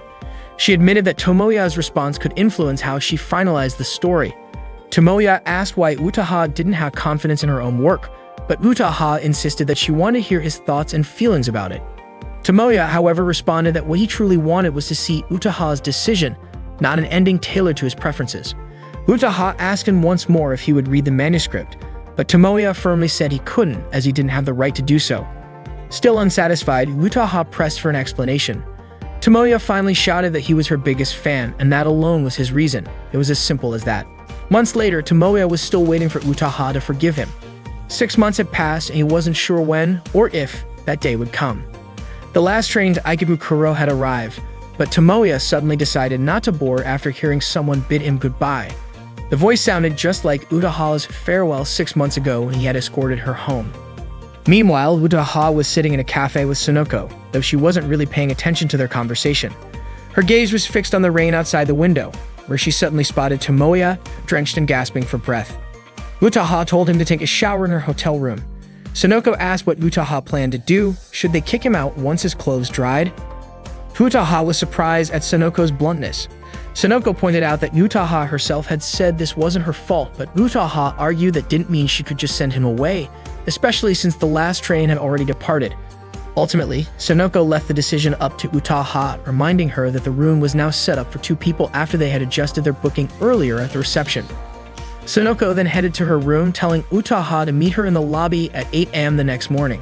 Before leaving, she added that whatever Utaha decided to do that night and beyond was none of her business. Utaha called out to her, but Sonoko simply gave her a thumbs up and walked away. Left alone, Utaha suddenly felt nervous, unsure of what to do next.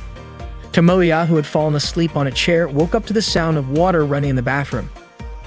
Utaha emerged moments later, dressed in a towel after her shower. Tomoya, still in his wet clothes, blushed and thanked her for letting him use the bathroom. He quickly grabbed his change of clothes and said he'd leave right away. But before he could exit the room, Utaha called out to him, asking him to sit on the bed. She then questioned why Tomoya had come all the way to Gashi. Tomoya explained that he couldn't reach her by phone, so he had boldly called her house to find out where she had gone. He mentioned that Utaha's mother must have been worried about her high school-aged daughter, but Utaha corrected him. Her mother trusted her because she was a top student, never caused trouble, and never disobeyed her parents. That said, she also didn't have many friends, which was why her mother would probably faint if she saw Utaha in her current situation with Tomoya. Tomoya asked if Utaha was staying at the hotel to gather material for her next book. She confirmed this, saying she was also taking the opportunity to visit local shops. Tomoya found her dedication incredible, marveling at how much work went into her writing, even before the book was published. He added that it was even more impressive since this one might get adapted into an anime. Utaha asked Tomoya to stop talking about the topic for now. She then asked if he had really come all the way to see her even though the last train had already left.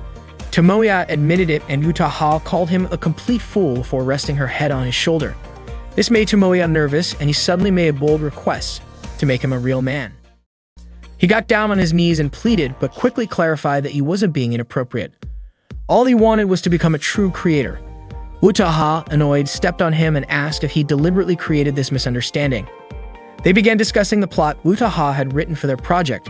She asked if Tomoya had noticed any flaws in it. Tomoya started recounting his day, explaining that he had gone to Rokutenba Mall with Megumi. Utaha immediately asked if it was a date, but Tomoya dismissed the idea, saying it was just for gathering material. Utaha kept staring at him intently, prompting Tomoya to ask her to let him finish his story. He explained that the mall was packed with a chaotic crowd and he had started feeling unwell just before they went inside. But instead of getting upset, Megumi showed genuine concern for him, just like any decent person would. She even waited for him to recover before they continued. After that, they explored the shops together, and she went along with all of his odd ideas, turning their time together into something fun. She even gave him a gift to thank him, but then Tomoya had left her behind to come see Utaha. Despite this, Megumi had smiled as she watched him leave. Utaha asked if Megumi might have been a little annoyed deep down. Tomoya confidently said no because Megumi was genuinely kind. Utaha sighed and asked what she was supposed to do after hearing him shower Megumi with praise. Tomoya said that's why Utaha's story needed revisions. He had even marked the spots that needed changes.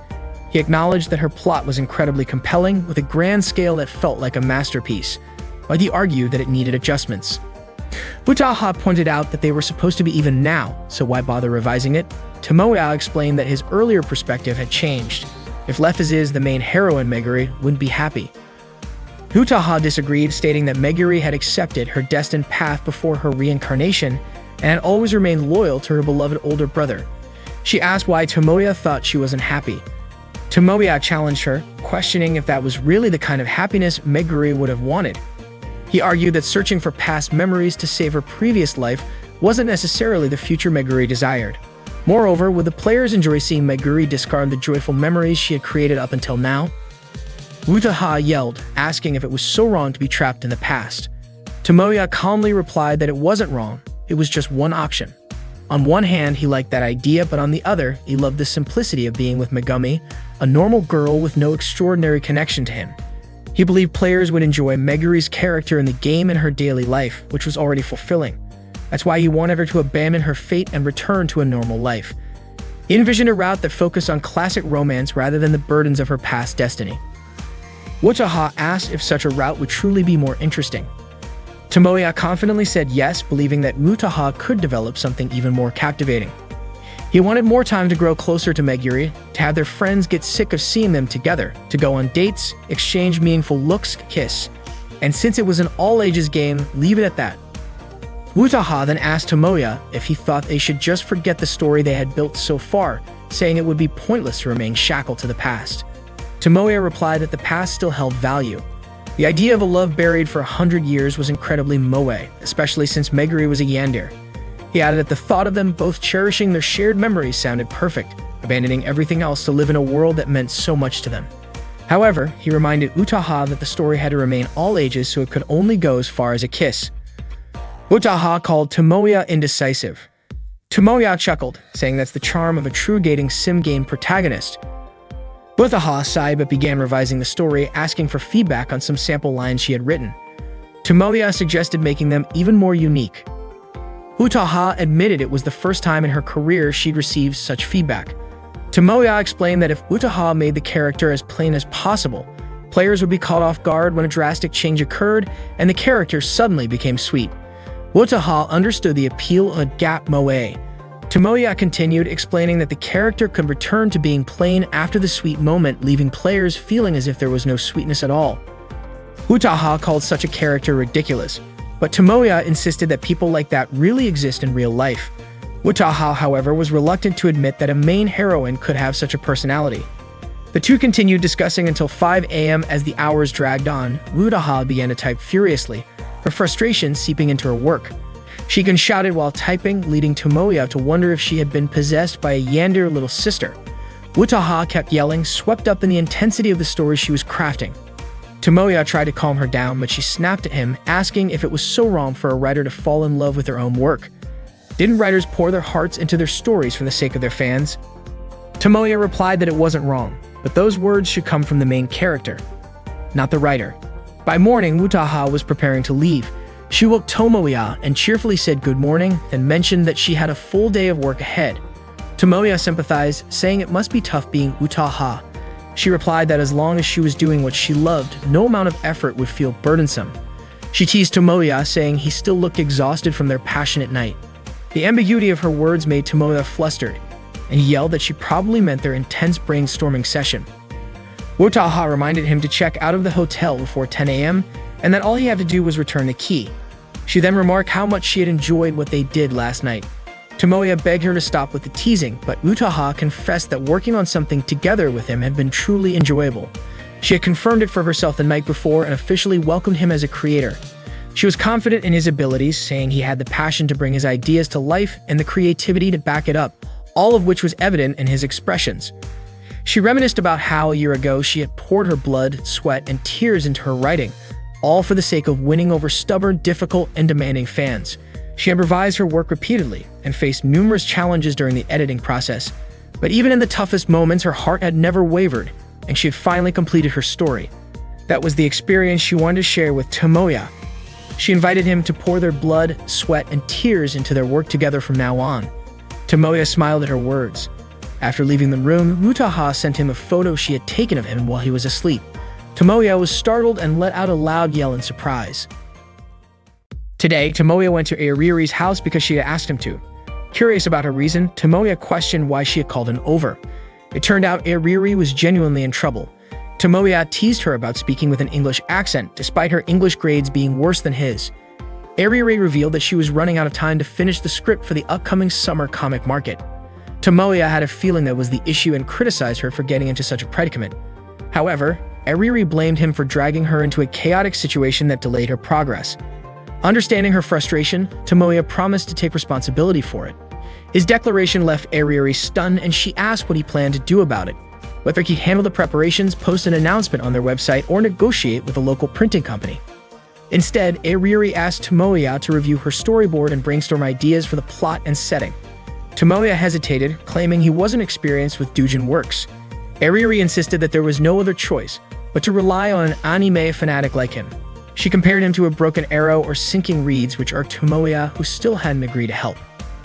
Airiri then reassured him, saying that as soon as the script was finished, she would jump straight into designing the game's characters. Frustrated, she ordered him to shut up and assist her, to which Tomoya sarcastically replied that it would be hard to help if he kept quiet. When Tomoya asked for her basis for the story, Airiri cited Ano Yuki no Prism. Tomoya, a fan of the anime, admitted he had watched it through to the end and considered it the best show of the spring season. Airiri, who learned about it from Tomoya's blog, used this as leverage to secure his help. Tomoya begrudgingly agreed, though he remarked that he might not be able to refuse her request anyway. When Tomoya asked about her vision for the story, he suggested an emotional epilogue between Kohai, the protagonist, and Mui, the main heroine. But Airiri declared that her idea centered around an intimate ending involving Kohai and Mariko, the childhood friend. Airiri, an avid Mariko fan, found Mui too perfect and doll-like, and she felt that Yue's storyline was overly forced. Tomoya disagreed, arguing that Airiri was missing his point. He criticized her for incorporating explicit content just to sell the doujin, but Airiri defended the choice, claiming it wouldn't sell otherwise. Tomoya was shocked to learn that Airiri's parents supported her work and even participated in creating similar content, making it clear that her doujinshi pursuits were a family tradition. Airiri dismissed his concerns, emphasizing that doujinshi should no longer be looked down upon. To help with the story, Airiri asked Tomoya to embody Kohai, the protagonist, and rehearse a romantic confession to Mariko.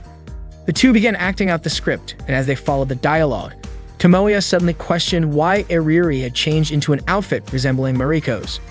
Airiri clarified she was simply getting into character and told him to stop overthinking it. Tomoya begrudgingly resumed, but Airiri insisted he continue with more enthusiasm. The situation grew more awkward when Airiri, in character as Mariko, delivered a bold line asking Kohai to ruin her and make her feel unforgettable. Tomoya froze, his gaze unintentionally lingering on her. Overwhelmed, he abruptly stood up and backed away, prompting Airiri to urge him not to stop mid-rehearsal. Despite the awkwardness, they eventually managed to finish the scene. The next day at school, Tomoya approached Megumi to have a conversation with her. Utaha, who was nearby, overheard their discussion. Tomoya wanted to address something important with Megumi, and he bluntly told her that she didn't understand anything about character building. He explained that traits like personality, manner of speaking, birth dates, women's sizes, favorite armored vehicles, or swimming preferences were the essence of a character. If Megumi didn't stick to these details, the Megumi loved by readers might die in their eyes. Tomoya then asked why Megumi had changed her hairstyle. Megumi nonchalantly replied that she did it simply because she felt like it. Tomoya, exasperated, asked if she was willing to risk the destruction of her character. Megumi countered, suggesting that a heroine suddenly changing her hairstyle like in manga might stir people's hearts. However, Tomoya argued that she wasn't like that. Normally, people would notice, but not in her case. Megumi then jokingly speculated that the perfect moment to change hairstyles might be during a closing ceremony, or better yet, during an opening one. Tomoya dismissed the idea, warning that relying on quirks wouldn't make her the #1 main heroine. Amused, Megumi teased Tomoya, saying he must care a lot about girls if he was so critical about their hairstyles. Meanwhile, Eriri found herself surrounded by her friends who were asking where she had spent her vacation. Feeling cornered, Eriri tried to think of a way to escape the situation. She casually mentioned that she might have gone to her father's villa in Nasu. Her friends, curious, asked if her father's villa was like a castle or something similar. Eriri admitted she hadn't even been there herself. As Eriri pondered her escape, she noticed Tomoya walking by, still lecturing Megumi about characters. Megumi asked Tomoya if being a character was like having blonde, twin tails, or long black hair. Tomoya explained that a hairstyle should match the character. Megumi pressed further, asking if it was like being a tsundere childhood friend or a stern senpai. Tomoya suggested other examples like a younger Kuhai Jr. Still curious, Megumi asked if he meant an actual younger sister or a metaphorical one. Tomoya clarified that if having a real younger sister was too controversial, it should be avoided. Megumi remarked that she hadn't realized there were so many variations. Tomoya urged Megumi to imagine a younger girl who calls her senpai, clings to her constantly, respects her, and always wants to be with her. That's what he considered moe. Megumi, however, still didn't see what was moe about it. Tomoya elaborated, saying it would be even better if the Kuhai waited by the school gate for her senpai to go home together. Suddenly, a girl called out to Tomoya, addressing him as senpai. Instantly, Tomoya turned his attention to the girl, pointing out that this was exactly what he meant. Megumi, Eriri, and Utaha all turned their gazes toward the girl as well. The girl excitedly ran toward Tomoya, confirming that she had found the right person. Overjoyed, she hugged him tightly, declaring that she had come back just for him. She hugged him again, exclaiming how much she had missed him. The girl was none other than Hashima Izumi, a third-year middle school student from Hanoda. Tomoya hesitated, still unsure if she was really Izumi. She jokingly asked if Tomoya had forgotten her. Utaha turned to Eriri, asking if Izumi was one of Tomoya's juniors. Eriri admitted she didn't know anything about her because they had attended different grade schools and Izumi was 2 years younger. Besides, Izumi had moved to Nagoya before middle school. Utaha didn't buy Eriri's explanation and expressed her doubt. Eriri insisted that she had never even spoken to Izumi. All she knew was that Izumi used to follow Tomoya around all the time. Utaha remarked that if Izumi was 2 years younger than Tomoya, then she was still in middle school. However, judging by Izumi's fuller chest, it seemed more like Eriri was the one who looked like a middle schooler. Izumi then asked Tomoya if she looked like a different person now. Tomoya admitted she did. He explained that she used to have very short hair and tan skin. Izumi smiled and asked if she looked more feminine now, attributing it to Tomoya teaching her the meaning of being a woman. Her words were ambiguous, leaving everyone stunned. Megumi, curious, asked Tomoya if he hadn't seen Izumi in the 3 years since elementary school. Tomoya quickly tried to explain so Megumi wouldn't misunderstand him, but he was cut off when Izumi handed him a brochure. She told him she would be at the second day of comic market at East Hall 29 Bits under the circle name Fancy Wave and invited him to visit her there. It turned out Izumi had also ventured into the doujin world, working on a book titled Little Love Rhapsody. She mentioned that last year was her first time participating in such an event, so she was still a beginner. Megumi, unfamiliar with the title, asked if Little Whatever was a gal game. Tomoya and Izumi were shocked by her ignorance. Izumi corrected her, explaining that it wasn't Little Whatever but Love Little Rhapsody, also known as Litrap or LR. She proudly added that it was a popular 3-volume series that had sold over 2 million copies. Frustrated, she yelled at Megumi not to get it wrong again. Megumi then asked if Izumi was Tomoya's favorite junior. Izumi explained that before she met Tomoya, she had never seen a single game or anime. Tomoya had taken a clueless little girl like her and introduced her to a whole new world. He even gifted her Litrap 2 on her birthday. If he hadn't done that, she claimed she wouldn't have found happiness in life. Because of this, she wanted to repay her debt to Tomoya. Megumi, listening to this, finally understood what Tomoya meant by a junior little sister type of personality. Tomoya couldn't deny it and reluctantly admitted that was exactly the case. Wutaha chimed in, accusing Tomoya of corrupting an innocent elementary school girl with his otome games. She teased him, saying she now fully understood that Tomoya had always been a womanizer. Ariri muttered Litterhap, catching Wutaha's attention. Wutaha asked what was wrong, but Ariri dismissed it as nothing. Wutaha, not convinced, asked if Ariri wasn't feeling well and offered to accompany her if she needed to go somewhere. Ariri, however, felt like Wutaha was just trying to get rid of her. Before they parted ways, Izumi reminded Tomoya to come to her summer comic market event. Tomoya promised he would attend, saying he wanted to see Izumi's work. Izumi then cheerfully bid farewell to Tomoya, Megumi, and Ariri. Megumi was surprised that Izumi seemed to know Ariri. Izumi explained that Ariri was a well-known figure around her old school. She also invited Tomoya to visit her new house sometime, adding that she was sure her older brother would be happy to see Tomoya again. Tomoya noticed that Ariri had been in a bad mood the entire time. It turned out she was upset about Litterhap and the fact that Tomoya had introduced it to Izumi. Tomoya defended himself, calling it a masterpiece. Suddenly, Hashime Iori appeared in front of them. Iori was Izumi's older brother. However, both Tomoya and Ariri ignored his presence, too caught up in their argument. They continued to bicker as they walked past Iori. Tomoya argued that he wanted to create great works that everyone could enjoy, saying it was part of his otaku instincts. Ariri retorted that such instincts were what dragged others into pointless trends. Tomoya countered, saying that if someone was truly important, it was natural to discuss such topics. However, Ariri dismissed Tomoya's opinion as nothing more than worthless drivel. As they kept arguing, they passed Iori, who was still standing there. Iori was convinced they had noticed him standing there the whole time. Frustrated, Iori finally called out, asking them not to ignore him since he had been waiting for over half an hour. Tomoya asked Lori what he wanted from him. Lori explained that thanks to his father's job, he could finally return to Tokyo after 3 years, and just wanted to drop by to say hello. Tomoya replied that Lori didn't need to travel all the way there and could have stayed in Nagoya, enjoying the local cuisine people raved about. Lori pointed out that the famous jumbo fried shrimp in Nagoya was made with imported black tiger shrimp, which meant it wasn't even authentic Nagoya cuisine. Tomoya countered, saying that it was no different from the salted pollock roe from Hakata, which didn't use roe made in Kyushu. Ariri sighed, wondering how the two of them managed to turn everything into an argument. Ignoring her, Tomoya asked why Lori had shown up in front of him again. If he remembered correctly, Tomoya had already cut ties with Lori. Lori accused Tomoya of being heartless, reminding him that they used to be best friends who agreed to rise together in the world of otaku culture. Tomoya recalled those days, admitting that back then he was shocked to discover Lori, the most handsome boy in their class, someone Tomoya thought he'd never even be able to speak to, was actually an even bigger otaku than himself. But Lori had once said that Tomoya was the only one who truly understood him. Ariri interrupted, sarcastically pointing out how many girls in their class used to gossip about Tomoya and Lori's odd behavior. Tomoya continued, explaining that Lori was fundamentally different from him. Lori didn't become an otaku to share the things he loved. Instead, he focused on chasing after popular works and creators to benefit himself. From the beginning, Lori had openly declared that his goal was to climb the ranks of the otaku world. Tomoya advised him to build his success from the ground up rather than leeching off the work of others. At this, Ariri mockingly told Tomoya to take a look in the mirror. Tomoya ignored her, insisting that Lori's approach was wrong. He added that Lori probably knew deep down that what he was doing was dishonest, which was why he couldn't bring himself to show his true self to Izumi, his younger sister. Lori hesitated but admitted that might be true. However, he revealed that he was now part of the Doujin Circle Rouge and Rouge, which was led by Kusaka Akane.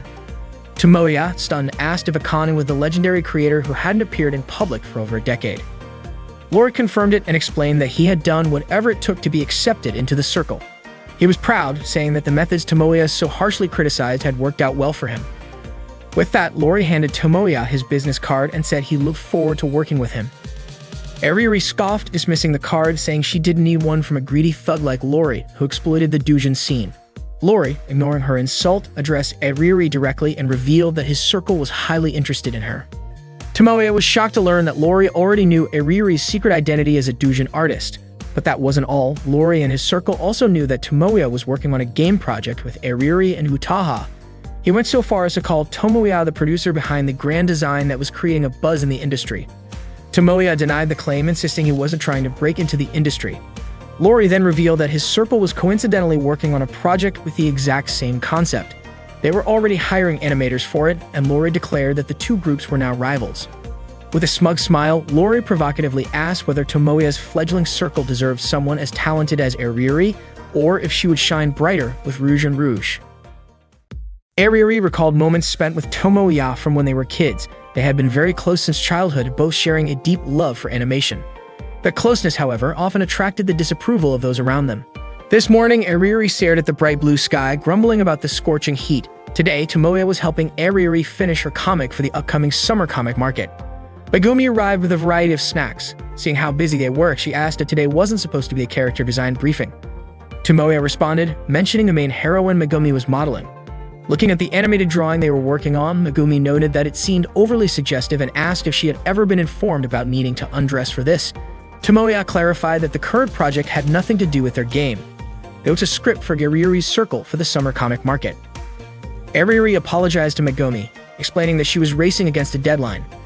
Understanding their predicament, Megumi asked when the summer comic market was taking place. Tomoya said the event would start tomorrow. Shocked, Megumi pointed out that they were only just printing it now. Airiuri reassured her, saying the comic market was a 3-day event and her circle was set for the 3rd day, so there was no need to worry. Megumi, unconvinced, asked if Airiuri was sure that wouldn't be a problem. Tomoya shouted that of course it was a problem.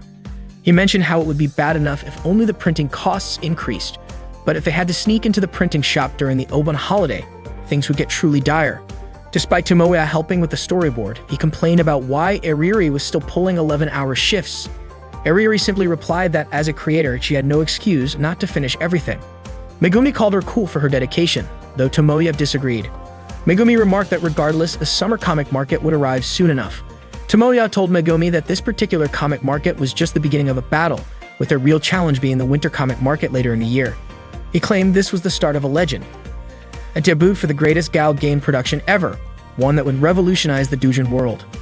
Megumi then asked if Airiuri would be attending the summer comic market since she was the one selling her books there. Airiuri said she wasn't going and planned to have her parents take care of it. Megumi commented that Airiuri's parents were very understanding. In turn, Airiuri asked if Megumi planned to attend, warning her that stepping into such a battlefield, where otakus from around the world gathered, would surely lead to regrets. Megumi replied that she had already received tickets from Izumi and thought it would be good practice for the year-end event. She added that she couldn't wait to see Izumi's doujinshi. Tomoya enthusiastically said that with Megumi's excitement, he was sure the book would be a hit among LitHap enthusiasts. Megumi didn't press for more details but hoped the book wouldn't turn out like what Airiuri was currently working on. Tomoya reassured her, saying there was no need to worry. LitHap books likely wouldn't feature nude girls even for adult audiences. Megumi asked what exactly made them adult and whether they were safe to view. Tomoya was keeping Megumi company as she prepared to play a LitHap game. He asked if she was really sure about playing it. Megumi was curious because Izumi had mentioned how fun the game was. However, Izumi had been talking about LitHap 3, while the version Megumi was about to play was the first installment. Since Tomoya didn't have the 3rd game, Megumi decided that starting with the first one would be enough to satisfy her curiosity. Plus, she reasoned, isn't it better to begin with the first in a series anyway? Tomoya was thrilled, happy that Megumi was finally choosing to play an Otom game of her own free will. He even got a little emotional, saying how fast Megumi was growing into a proper otaku. When Megumi started the game and entered her real name, Tomoya was stunned. He found it absurd, pointing out that even someone like him wouldn't dare do something so embarrassing. Megumi simply told him to get back to work and not bother her while she was playing. Airiuri, meanwhile, was watching Megumi play from the side. Tomoya reminded Airiuri that she should be focusing on her work. Airiuri insisted that she was just taking a short break and grumbled about Tomoya making a fuss over something so minor, which was annoying her. Tomoya, exasperated, reminded her that he was the one forced to help her with her work for unreasonable reasons, and yet she called him annoying. Apologizing sarcastically, he dropped the matter. While Megumi was choosing a character, Tomoya explained that she needed to pick someone who could stay with her. He added that each character would trigger specific events only in the first month of gameplay, so she should choose carefully. Megumi told him not to worry, as she had already read the game's manual. She hesitated between Errol Onishama, Prince G's, and Symphone-sama, but ultimately chose her childhood friend, Service. Airiuri was shocked by Megumi's choice. Though she didn't outright forbid it, she warned that Service route was notoriously difficult, with hidden event triggers, and was designed for advanced players. Tomoya pointed out that Airiuri herself was a fan of Service. When the game began, Megumi asked Tomoya how she should respond to Service's confession of love. Tomoya was baffled that she would even ask him such a thing. Megumi explained that service seemed so serious about his feelings that she didn't know what to say. Tomoya informed her that in gal games and otome games, accepting a love confession typically ends the story. From that point, the player begins a happily ever after relationship and cheating or switching love interests becomes impossible. Megumi, however, objected, saying, "But we're still in high school." Tomoya scolded her for dragging real-world logic into the game. Just as Megumi was about to ask Ariri for advice, she noticed that Ariri had started crying. Worried, Megumi apologized for disturbing her work. Tomoya checked on Ariri's drawings and praised her for her consistency as a doujinshi artist. Ariri retorted that she would be insulted if her work quality declined just because of a deadline crunch. Tomoya then asked why Ariri didn't take her skills to the professional level. Ariri admitted that representatives from various industry publishers had visited her circle's stand before, but since she didn't attend the events herself, she'd never spoken to them directly. She added that Eri had mentioned her circle's work caught their interest. Tomoya brought up the offer from Rouge and asked if Ariri had considered it. Ariri admitted that the offer was tempting. As a Shutter circle, their sales potential would skyrocket, practically guaranteeing success. Tomoya then asked her whether she saw drawing as just a hobby or if she aspired to achieve something bigger. He assured her that if she wanted to accept the offer, he wouldn't stop her. Before Ariri could respond, she declared that she had finished her drawing and thanks to watching Megumi play, was itching to play a game herself. Ariri started her game, confidently stating that she remembered all the event triggers. Tomoya praised her skills, calling her impressive at this game. Ariri admitted she hadn't played it in 8 years, then asked if Tomoya remembered the game. Tomoya replied that it was originally Ariri's game, but she pointed out that he borrowed it and never returned it. Tomoya made an excuse, saying he hadn't had time to return it. Ariri then informed Tomoya that from now on, she was part of his circle and wouldn't attend any events until the winter comic market. She added that she had no intention of being a guest artist for anyone else. Tomoya smiled, realizing this meant she had turned down Iori's offer. Ariri mentioned that if she had let her emotions take over, Iori would have pursued her relentlessly. She noted that Iori was simply money-hungry and discarded creators once he was done with them. Tomoya admitted he hadn't expected Iori to be that way. Ariri then teased Tomoya, asking if he liked Iori through the eyes of a Fujoshi. Tomoya got annoyed and snapped that he didn't need to hear about such things. Ariri burst out laughing at his irritated expression. Megumi arrived with dinner, remarking that Ariri and Tomoya seemed to be in a cheerful mood.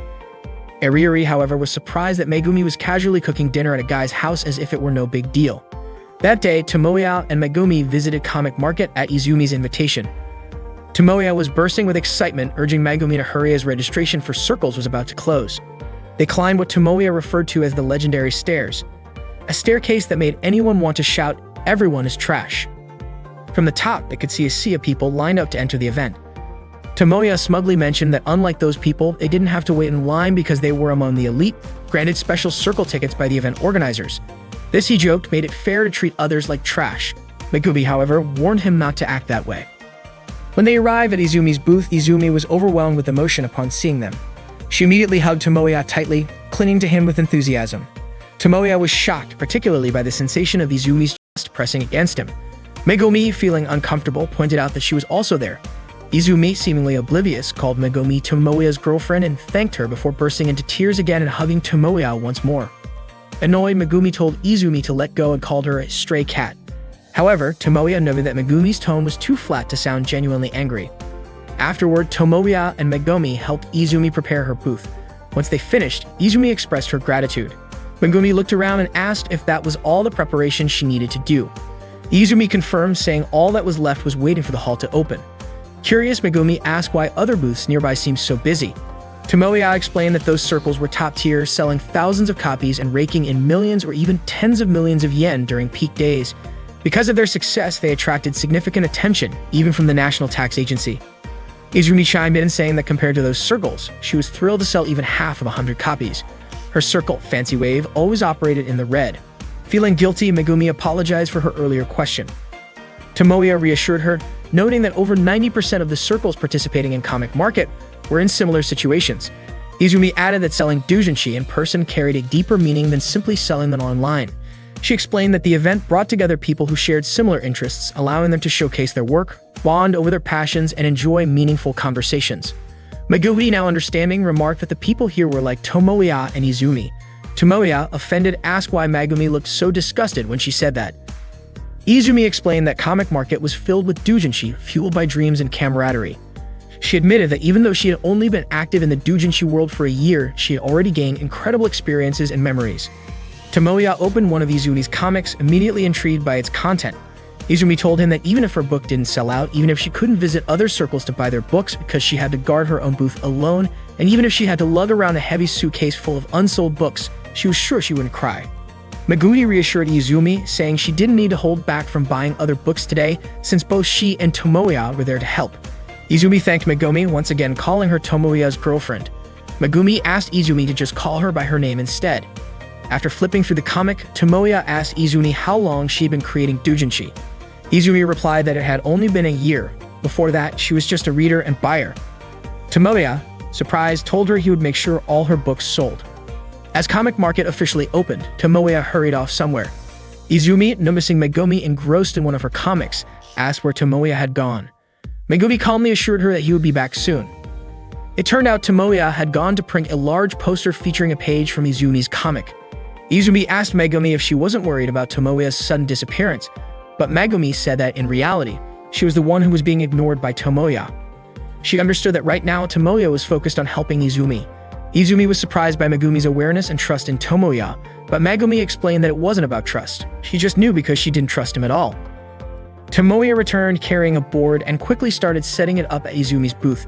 Izumi turned to Megumi, asking if she really was Tomoya's girlfriend. Megumi replied that she was Tomoya's main heroine. This left Izumi confused, though Megumi admitted she didn't fully understand it herself either.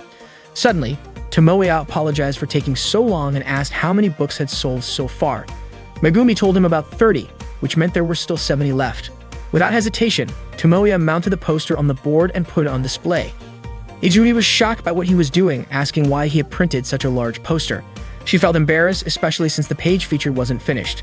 Tomoya dismissed her concerns, stating that it was a lie to say she didn't care about sales. He was convinced that Izumi wanted as many people as possible to read her work. That's why she made doujinshi in the first place. Izumi panicked, asking why he had to use that page for the poster. She worried it would make her a laughingstock since the page wasn't complete. Tomoya guessed that she hadn't inked it yet. Izumi admitted she had come up with a new storyline just a day before the final deadline. She got erased her finished drawings to create something new, but with only a day to work, she couldn't finish inking it. Izumi pleaded with Tomoya to take the poster down, but he refused. She called him cruel, but Megumi countered, saying Tomoya wasn't being mean at all. The scene he chose to feature was genuinely captivating from that point onward. A man approached the booth and began flipping through the comic. Izumi, thinking her work might not appeal to him, started to discourage him. But Tomoya stopped her, insisting they let him take a look. To Izumi's surprise, the man bought the book. Izumi was overwhelmed with emotion as more and more people began lining up at her booth, drawn in by Tomoya's efforts. Thanks to his determination, her books sold out completely. Yuri, observing Tomoya's dedication to Izumi's success, noted with interest that Tomoya was already this motivated, even though he himself planned to expand their operations next year. As the final book sold, Izumi burst into tears, deeply moved. She thanked everyone as applause erupted around her booth. With that, the second day of Comic Market came to an end. Tomoya stepped outside and spotted Yuri, who was in disguise. He had suspected that it was her earlier when she bought a book from Izumi's circle. Tomoya told her not to be embarrassed just because she secretly visited Izumi's booth or because she hadn't played Lirhap for years. He added that Izumi didn't hold any ill feelings towards her. Yuri refused to say why she was hiding, but Tomoya didn't buy it. He couldn't believe she was genuinely angry about it. Yuri asked about Izumi's book, and Tomoya responded that she should already know, especially since she had read it. He understood because he had seen how hard Izumi worked to sell her books. Tomoya admitted that Izumi was impressive. Despite the tight schedule, she still managed to produce something great. Yuri was upset, however, because Tomoya had never reacted that way to her work. He had never been passionate about seeing her creations, never truly tried to sell her books, and seemed to feel nothing at all. Tomoya then pointed out that Yuri and Izumi were very different genders, popularity, and even different paths in life. Yuri, frustrated, asked if Tomoya thought her book was extraordinary or if it was better than Izumi's. She wanted to know if Tomoya would do anything to help sell her book. But Tomoya simply replied that Yuri's books could sell on their own, even without his help. Yuri began to cry, saying that Tomoya hadn't given her a direct answer, that he hadn't told her anything for sure. In tears, Yuri ran off and her hat fell in front of Tomoya. Megumi, watching from the top of the stairs, saw the whole scene unfold. Tomoya remembered a moment from his elementary school days when Yuri had cried because of him. Now he was faced with the same situation. Yuri was crying and said that his response didn't really answer anything. He had been avoiding giving her a definite answer. Eriri, still in tears, ran off and her hat fell in front of Tomoya. Later that night, suddenly Utaha was in his bed saying good morning to him, which of course shocked Tomoya. Utaha told him to relax and everything was fine. But Tomoya couldn't just call this fine. He asked her why she was there, but Utaha casually explained it was because she hadn't appeared in the previous episode. Megumi came in, holding drinks. It turned out that Megumi had called Utaha to come over. Utaha then commented that Megumi's usual nonchalant attitude when coming into Tomoya's house was something they should probably talk about too. But Megumi said the real topic here should be why Utaha rushed to come 15 minutes earlier even though she just said Tomoya was in trouble. Utaha then asked what happened to Tomoya. She'd heard about it from Megumi, but she didn't expect things between Tomoya and Eriri to go down like that. She suggested they talk it out and find a solution together. Tomoya replied that this was between him and Eriri, and he didn't want to drag Utaha into it. Utaha told Megumi that what she was witnessing was a perfect example of a typical wimpy protagonist from a gal game. When he's in trouble, he shows his anxiety and starts involving others around him. Utaha said that if Megumi ever became the main heroine, she'd have to be ready for this kind of situation. Megumi called it troublesome, but Tomoya admitted he was anxious. Utaha then shared her version of the story. When Tomoya praised Izumi's book, Eriri had flipped out for no clear reason. She started insulting Izumi, ripping up her book, and then pushed Izumi into a puddle, laughing with others. Tomoya felt like part of the story was eerily familiar to how a certain writer might react, and the beginning of Utaha's version was pretty accurate. Utaha said it was childish behavior, and Tomoya agreed with her. He didn't think Eriri was acting like the renowned doujinshi artist she usually was. But then Utaha clarified that she wasn't talking about Eriri's immaturity, but Tomoya's. She asked, shouldn't you have kept quiet about praising someone else's book in front of Eriri? Whatever you say to her will just make her upset. Wouldn't it have been better to keep your true thoughts to yourself? Tomoya couldn't do that. He couldn't just pretend something wasn't good when it actually was. He said it would be easier to stop being an otaku than to lie and say Izumi's doujinshi or Utaha's novel was bad. But Utaha pointed out that Tomoya's words had left a deep wound in Eriri's heart. Tomoya didn't believe it, but Utaha insisted that his words could make her feel like everything had been taken away from her. She even suggested that after this, Eriri might not be able to draw again. Tomoya was skeptical, but Utaha said that Eriri would probably feel like she'd lost her pride as a creator and her position as Tomoya's childhood friend. Izumi was very close to Tomoya and seemed like someone he'd known for a long time, even though they had only recently met. It was just like the situation where a protagonist wants to confess his feelings but fails to win over his crush. This made Utaha frustrated. A heroine who saves the day should show up later, not earlier.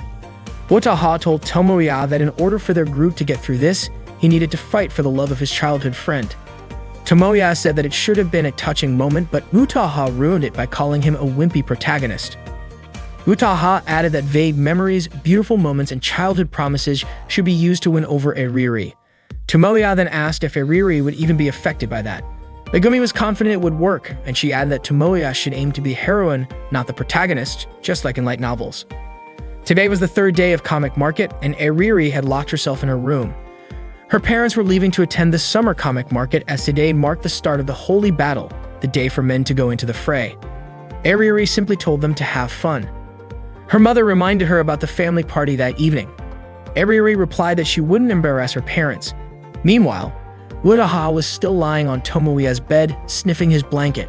Tomoya was getting ready to head to Comic Market Summer Isa 276, Egoistic Lily. Megumi asked if Eriri would be coming too. Tomoya wasn't sure if Eriri would show up, but he still had to go. Megumi cheered him on, and Tomoya thanked her. Megumi was confused, feeling like she hadn't done anything, and that it was Utaha who had helped him through the night. But Tomoya still wanted to thank her. Megumi suggested that Tomoya prepare a name for their circle. Tomoya said his goodbyes. Lori had been quietly watching Tomoya, but when he approached, she pretended not to notice. Tomoya walked over and called her out. Lori greeted him, and Tomoya said he had noticed her watching him since he arrived. He added that he wouldn't back down from Eriri. Tomoya told her that he didn't want Lori to give up, but that he needed her help.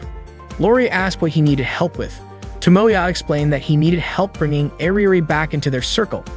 It turned out he wanted Lori's assistance in finding an outfit similar to the one the servant wore in Little Love Rhapsody. Eriri was getting ready for her family's party that night. She looked outside and saw the fireworks, which reminded her of scenes from a gal game where the servant character had conquered her. Suddenly, Tomoya appeared, dressed up like the servant. Eriri was shocked and asked what he was doing there. Tomoya asked if he could take her out for a bit, inviting her to the festival. He kept pleading, and Eriri asked if he wasn't embarrassed. Tomoya admitted that he was really embarrassed and he might die from it, but right now, he didn't want to die. He didn't want to die until he resolved things between them. This was actually Utaha's idea because her family was hosting a party with fireworks that evening. Tomoya saw this as the perfect opportunity to make up with Eriri. Utaha suggested that he take inspiration from the fireworks scene in Little Love Rhapsody. The plan was designed to trigger past memories and nostalgia, hoping it would convince Eriri to make up with him. Utaha was confident it would work, thinking that deep down, Eriri was a girl and being a bookish type, she was waiting for her Otaku prince. Utaha also remarked that it was too romantic for a pornographic doujin. Megumi thought Eriri was romantic, considering she was into porn doujinshi. Thanks to the plan they'd come up with the night before, Eriri agreed to go out with Tomoya. They headed to their old high school. Eriri noticed that it seemed like the school had built a new building after they graduated. Tomoya explained that the building had been constructed before last year. Eriri asked why Tomoya was trying to make up with her. She also mentioned that Little Love Rhapsody was the game that had changed him. Tomoya admitted that he didn't know anything about Otome games before, but once he tried one, he got hooked. Eriri said that after that, Tomoya made other girls addicted to games too, and wasn't that a form of betrayal? She was upset and told him that now that he had found a good book, the person who created it was Tomoya's childhood friend and his first student. Eriri said it seemed like Tomoya no longer needed her, and she told him to invite Izumi into their circle instead, asking Tomoya to leave her alone. Tomoya apologized to Utaha and Megumi, saying that what he was about to do might not go according to the plan they had discussed the night before. Suddenly, he said there was something he had never been able to confess to Eriri, but Eriri cut him off, saying that it was too late to apologize now. Tomoya said that he had been annoyed with Eriri from the very beginning. He also mentioned that he couldn't make up with her. How could he forget what she had done to him? Eriri asked what Tomoya meant by that and why she was the one being blamed. Tomoya explained that Eriri was the one who changed him.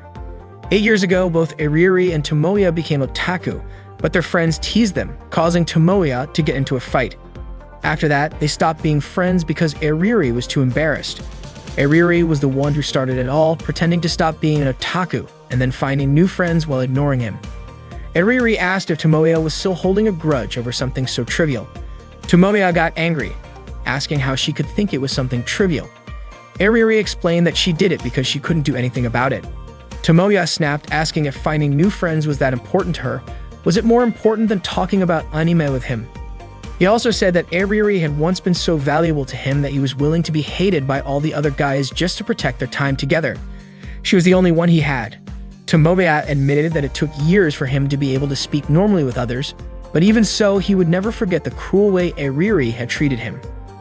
However, Eriri responded by saying that it was Tomoya's own fault for carrying that burden. Tomoya got even more frustrated and shouted for Eriri to apologize to him. But Eriri refused. She then said that Tomoya had no idea how many tears she shed because of the breakup, how she couldn't talk to him and had to ignore him. All of that made her feel lonely, frustrated, and in pain. She confessed that she had suffered more than Tomoya, always feeling like there was a boomerang in her heart every year. That's why she had no reason to apologize. Neither Tomoya nor Eriri were willing to apologize first, and they kept arguing. Eriri demanded that Tomoya apologize for choosing Izumi's book over hers, for gaining fame, and for becoming more skilled. Since Eriri had known Tomoya, all of that was far ahead of her, and she couldn't understand why Tomoya hadn't chosen her. Tomoya stood his ground, saying that he would say he liked someone if he truly did, and that he didn't care about their past. He also said that Izumi's book gave him more of a thrill. Eriri asked if Izumi was better than her. Tomoya bluntly told her that Eriri was lagging behind, that she wasn't as good as Izumi. Eriri retorted that she had fought hard, that she had tried her best alone. Tomoya didn't care about her effort or her talent. His opinion was clear. The book Eriri was selling at Comic Market today was terrible, and it didn't compare at all. Eriri admitted that she had been working hard, and outside she wore a mask, but at home she worked tirelessly. She wanted to get back at the people who had separated her from Tomoya. She wanted things to go back to the way they were, and that was why she had come this far. Tomoya did acknowledge that Eriri had made it this far. She was quick, skilled, and consistent. But from now on, he wanted Eriri to become even better. He wanted to see her grow, become more skilled and consistent. Eriri asked how she could do that. She couldn't work any harder. Tomoya told her to figure it out herself because this was her own work. Ariuri called it nonsense, but Tomoya said that if she thought it didn't make sense, then there was no need for her to get any better. He didn't care if she was number one for herself. Ariuri remembered that her books had many fans, but Tomoya had never praised her. It was different when Tomoya had worked hard to sell Izuni's book. Ariuri then declared that she would be number one for Tomoya, and until that time came, she wouldn't apologize. Tomoya simply didn't care anymore. He said that it was up to her. Tomoya was carrying Ariuri and asked if the story about her sprained ankle was a lie, considering she could still walk. Ariuri replied that a knight who carries the princess out of her castle has no right to complain. Tomoya commented that it seemed like they still hadn't made up, and Ariuri agreed, saying they hadn't apologized to each other yet. Today, Ariuri had finished drawing the illustration for their circle's logo, and Tomoya, Utaha, and Megumi were eager to see it. Utaha thought it looked almost good, but Megumi wondered if it was just her or if the girl in the drawing was really not wearing anything. Ariuri admitted that she knew exactly what Megumi was referring to and had taken inspiration from her perfectly. However, Megumi disagreed, saying it wasn't perfect at all. Utaha chimed in, saying the true heroine would strip if asked and would moan if told to do so. Megumi was shocked to hear that, but Tomoya told her to calm down, reminding her that this was a game for everyone, so it probably wouldn't go that far. Ariuri then asked for Tomoya's final touch as the producer. Tomoya filled in the name of their game, Blessine Software. Tomoya then asked if it was a good name. Ariuri said it was good if Tomoya liked it, and Utaha jokingly added that its free translation could be Megumi Soft. Both Ariuri and Megumi were shocked to hear that, and Tomoya found himself on the receiving end of a punch from both of them. Michiru was using the bathroom in Tomoya's house without him knowing. Meanwhile, Tomoya was in an online meeting with his circle, Ariuri, Utaha, and Megumi. Tomoya wanted to change the dialogue for the second meeting event with the main heroine. Utaha thought that the lucky pervert metaphor was a bit cliched and would end up turning it into a harem situation. Tomoya disagreed, saying that harem was fine, but unfortunately, it didn't fit Utaha's writing style. Ariuri said that there was some truth to what Tomoya said. Although she didn't fully understand novels, what they were working on was a gal game, and this wasn't about literature. It was entertainment. If the girl wasn't cute and a little bit sexy, the player wouldn't enjoy the game. And then what would be the point of it? Besides, what was Ariuri even doing in the circle if there were no cute girl moments? Without that, it would be a waste of Ariuri's talents. Utaha asked why Ariuri had become so motivated after the summer comic market. She also asked what had actually happened. Ariuri replied that Utaha had also been motivated before the summer break. Utaha responded by saying that she was a professional novelist and always gave her full dedication to a project. Ariuri teased her, saying that Utaha's book was delayed. Utaha asked who said such a stupid thing and mentioned that sometimes people need to shut their mouths when they leak information. Tomoya stopped their argument by asking if Utaha was willing to revise the initial scene. Utaha replied that whoever leaked it was definitely not Tomoya. Tomoya insisted that they not talk about it anymore as the topic was closed and they should focus on moving forward. Utaha agreed to revise the script, and Tomoya reminded her that the main point was for the heroine to scream cutely. He then called the heroine to demonstrate. Megumi quickly gave an example, but it was far from Tomoya's expectations. Ariuri realized she had forgotten that Megumi was part of the meeting. They wrapped up their conversation, and before they knew it, the night had grown late. Tomoya left his room and planned to take a shower before bed. When he opened the bathroom door, he was shocked to see someone drying off, wearing only their underwear. It was Michiru. She greeted Tomoya, explaining that she had just finished showering and told him he could use the bathroom. Seeing underwear scattered on the bathroom floor, Tomoya screamed. Michiru apologized, saying she should have informed Tomoya before entering. Tomoya told her that she didn't need to apologize but should have screamed and said, "What are you looking at, you pervert?" To Michiru, it didn't matter. She said that she would be staying there for a while, so it was her fault for not greeting Tomoya when she arrived. Tomoya appreciated Michiru's consideration, but he disagreed with everything she said, just like the current weird situation. Michiru commented on Tomoya's room, which was filled with otaku-related stuff, and asked if he still played games. Tomoya asked why Michiru had come to his house. Michiru said Tomoya wouldn't believe her if she told him that her father was very intimidating. However, to Tomoya, what was more intimidating was the way Michiru was dressed and her pose. Tomoya understood that Michiru had probably fought with her father again and ran away from home. Michiru always did that. She asked Tomoya not to exaggerate, saying that they were just cousins and the same age. Tomoya added that not only were they the same age, but they were also born in the same hospital at the same time. Michiru mentioned that they were bound by fate. Tomoya then asked what problem Michiru was facing this time. Michiru had told Tomoya before that she had joined a band when she started high school and all of the band members were girls. Tomoya hadn't expected Michiru to still be sticking with it. Michiru said that she couldn't just quit after less than a year. Tomoya pointed out that Michiru had dropped out of the volleyball, drama, and basketball clubs after only half a year, even though she had made it to the regional rounds in every one of them. He thought that Michiru was really talented, but that she got bored easily. She was completely different from Tomoya, even though they were family. Tomoya was always focused on something, and since he was a kid, he loved anime and games. Tomoya asked if Michiru was still focused on her band. Michiru explained that her band had become the talk of the town after their performance at the festival. A talent scout from a recording studio approached the band members, which is why she asked her dad for a little money. Tomoya could imagine what happened next. Michiru said that her dad had scolded her, saying they never agreed on this topic. Tomoya didn't want to hear more about it, saying that Michiru was someone who never had any real struggles. That was why Michiru wanted to stay with him for a while. Tomoya then asked how her parents reacted to that. Michiru replied that Tomoya's parents allowed her to stay with them until she and her father made up.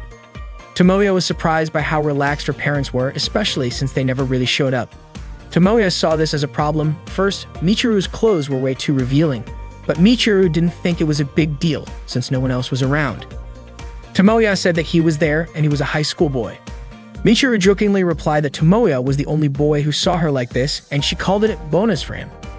Tomoya silently prayed that God would teach Michiru a lesson about her inappropriate behavior. Michiru stretched her legs over Tomoya's shoulders, asking him to just say it if he had something to say. Her feet continued to tickle Tomoya's neck. Tomoya said he didn't want to turn around and asked Michiru to dress more modestly. Instead, Michiru trapped Tomoya's neck between her thighs because he wouldn't turn to face her. Tomoya screamed, but Michiru kept insisting that he turn around. She kept pulling his head toward her chest and then started tickling him. Tomoya screamed again, begging Michiru to stop. The next day, Tomoya's circle gathered in the AV room to work on their project. Megumi mentioned that Tomoya seemed tired and asked if his neck was sore, making it hard for him to sleep. Tomoya said it wasn't, and he even twisted his neck before going to bed. Just as Megumi was about to ask again, Utaha stopped her. Utaha also told Tomoya not to push himself too hard. She mentioned that Tomoya had passed on his passion to the circle members, but if he got sick, it would all be for nothing. Utaha offered to take over for him that day and handle things. Tomoya refused because Utaha had already written the script and he wanted to finish the rest himself. Utaha was worried about Tomoya's condition, but Tomoya explained that Utaha had already spent so much time working on her novel that it was late to be released, so he didn't want to trouble her further. If he kept pushing himself, he would ruin Utaha's career, and he couldn't bear to do that. Tomoya couldn't hold back his exhaustion and drowsiness any longer. Utaha asked him to repeat what he had just said, but Tomoya couldn't remember it. Utaha even called Megumi over to ask how to record on her phone. Eriri stood up and asked why Utaha was being so cold toward her. Utaha had only been a little indifferent to Eriri, but now she seemed to have completely forgotten that Eriri was there. Eriri and Tomoya were discussing expressions for a scene in their Gald game project when Utaha suddenly called out from the audio room, telling Eriri not to get too close to Tomoya. Eriri told Utaha to cool her head in there and called her a tease demon. Tomoya suggested that the expression in the Gald game scene be made a bit more sorrowful, and Eriri agreed. Megumi suddenly asked about the book on the table. Tomoya explained that it was the script or a collection of code to make the game work. Megumi was surprised, not expecting Tomoya to have to study such a thick book. Tomoya admitted that he was still a beginner. Eriri said she wouldn't mind helping Tomoya with the script. Utaha immediately pointed out that Eriri hadn't finished her illustrations, but still wanted to help Tomoya, saying that no matter how much Eriri added to the workload, it would just burden someone. Not backing down, Eriri retorted, calling Utaha a novel writer so obsessed with the script that she was neglecting her own work and should keep quiet. Tomoya asked them to stop the professional wrestling atmosphere. It seemed that the only remaining issue was the music, and that was indeed the biggest problem. Modern games couldn't do without background music. Gone were the days when people were satisfied with just beeps and boops. Eriri also mentioned that the power of music was crucial to building the climax of the game. Tomoya agreed, saying that with the right music, you can imagine a scene just by hearing the music. Eriri added that if they couldn't find someone to handle the music, then Tomoya wasn't doing a good job as the producer. Tomoya opened his phone and saw a message from Michiru asking when he would be home, offering pizza for their dinner. Tomoya was surprised as Megumi had seen the message. Megumi apologized, saying she didn't mean to peek at the message but assured him she wouldn't tell anyone who it was from or what it said because that would be rude. Tomoya suspected Megumi had seen everything. Ariori came over and immediately grabbed Tomoya's phone, her expression changing to one of suspicion after reading the message. Utaha and Ariori started interrogating Tomoya. Tomoya explained to them that Michiru was just his cousin, and she was currently staying at his house because she had a fight with her family and ran away. Utaha then summarized that Tomoya was living with his cousin, who was his age. Ariori couldn't imagine them living in the same house, sharing a roof, and even bathing each other. She joked that they were probably talking about the lucky pervert in real life. Tomoya said it was just a coincidence, except for that one time. Utaha asked what he meant by that one time and suggested that there were still many things Tomoya was hiding. She demanded that Tomoya tell them everything that had happened or hadn't happened yet. Tomoya replied that of course he couldn't talk about things that hadn't happened. Tomoya then explained that he and Michiru were born on the same day at the same family maternity clinic near their house in Nagano. Everyone in his family was born there, and they would sometimes visit. Utaha pointed out that Tomoya and Michiru weren't just childhood friends, but had been friends since birth. Every summer and winter break, Tomoya would visit Nagano with Michiru, as other relatives lived there as well. They would wander around open fields and mountains, spending time together in a secret cave they found. Michiru was the only family member of Tomoya's age. Utaha then asked, so Tomoya and Michiru did it? Bathed together, checked the differences between boys and girls, and with that, Michiru became the typical childhood friend who had power over all Tomoya's childhood friends. She also mentioned a special bond that made other childhood friends seem insignificant in comparison. Tomoya snapped back, saying that Utaha had gone too far with her scenario involving Michiru. Ariori was almost in tears after hearing that. Megumi asked if Ariori was okay. Ariori felt like she was nothing compared to Michiru. It seemed like the explanation had left Ariori feeling drained. Tomoya returned home and found Michiru asleep on his bed. He immediately woke her up. Michiru stirred and asked why Tomoya had taken so long to come back. Tomoya explained that he had a meeting for the circle today. As Tomoya looked around his room, he noticed it was a mess because Michiru hadn't cleaned up after eating. Michiru, however, proudly showed off her new electric guitar, saying she had come over yesterday to drop off some of her stuff. Just as Tomoya was about to ask how long she had been playing it, he was shocked to see that Michiru's things were all over his room, filling the shelves. Tomoya asked what all of this meant. Michiru casually replied that her stuff didn't fit and was creating a mess, so she was organizing things. Tomoya then asked where his important belongings were. Michiru nonchalantly said she threw them in the trash near the living room, so they could be picked up with the weekly garbage. Tomoya rushed to grab his things from the trash, apologizing to his heroine. Michiru was surprised that Tomoya considered those things so valuable. Tomoya then told Michiru that it might be a good idea for her to go back to her own house. Michiru begged him not to be so heartless because they were close friends. Tomoya retorted, asking if a close friend would throw their friend's precious items in the trash. Michiru countered by saying even married couples sometimes throw away their husband's collections. Tomoya shot back, saying who could stand a marriage like that. Michiru replied that this was a perfect opportunity for Tomoya to step away from his unclear otaku lifestyle. She even offered to introduce him to some girls, saying that since her school was an all-girls school, Tomoya could choose anyone he liked. Tomoya told Michiru not to mess with him as girls who weren't into otaku culture wouldn't want to date him in real life. Michiru felt bad for him, saying that Tomoya could be popular with girls if he just acted normal. Tomoya figured Michiru was saying something positive because they were family, but she also mentioned that her school had high standards. Just by saying he was from Toyogasaki High School, the girls at her school would probably be interested. Michiru offered to set up a mixed-gender date soon. Tomoya said he wouldn't fall for that, and it wouldn't be enough to pull them out of the otaku world. He added that it was more fun hanging out with girls, but Michiru quickly pointed out that she was in the same situation, having no boyfriend herself. Michiru explained that she was focusing on her band right now, so romance was on the back burner for her. Tomoya agreed, saying he had big dreams too, and until he achieved them, he couldn't leave his otaku lifestyle behind. Michiru asked what kind of dream he had. Tomoya explained that his dream was to bring together the best team to create the Gal game he had always wanted. Michiru responded by saying she had heard that the future of Gal games was pretty bleak. Tomoya refused to believe that. Michiru advised him not to treat it like a job and to think seriously about his future, since it wouldn't be easy to make a living from a hobby alone.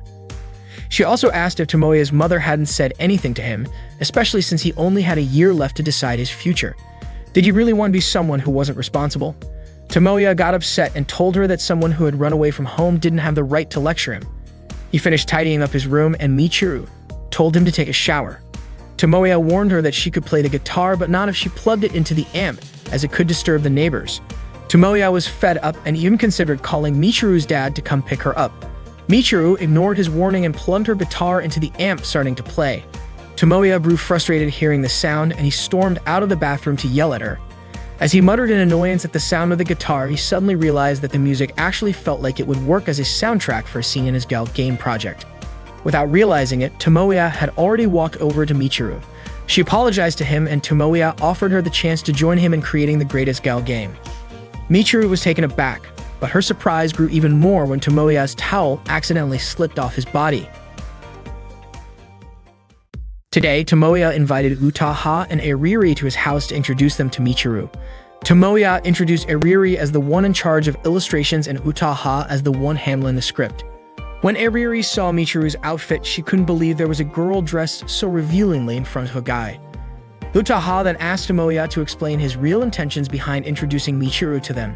Tomoya explained that he had asked Michiru to handle the music for the game they were working on. Eriri, however, assumed that Tomoya had some sort of personal interest in Michiru, which was why he was insisting that they work with her. Utaha, on the other hand, questioned if Tomoya wasn't being a bit reckless by suddenly asking Michiru to handle the background music for the video game.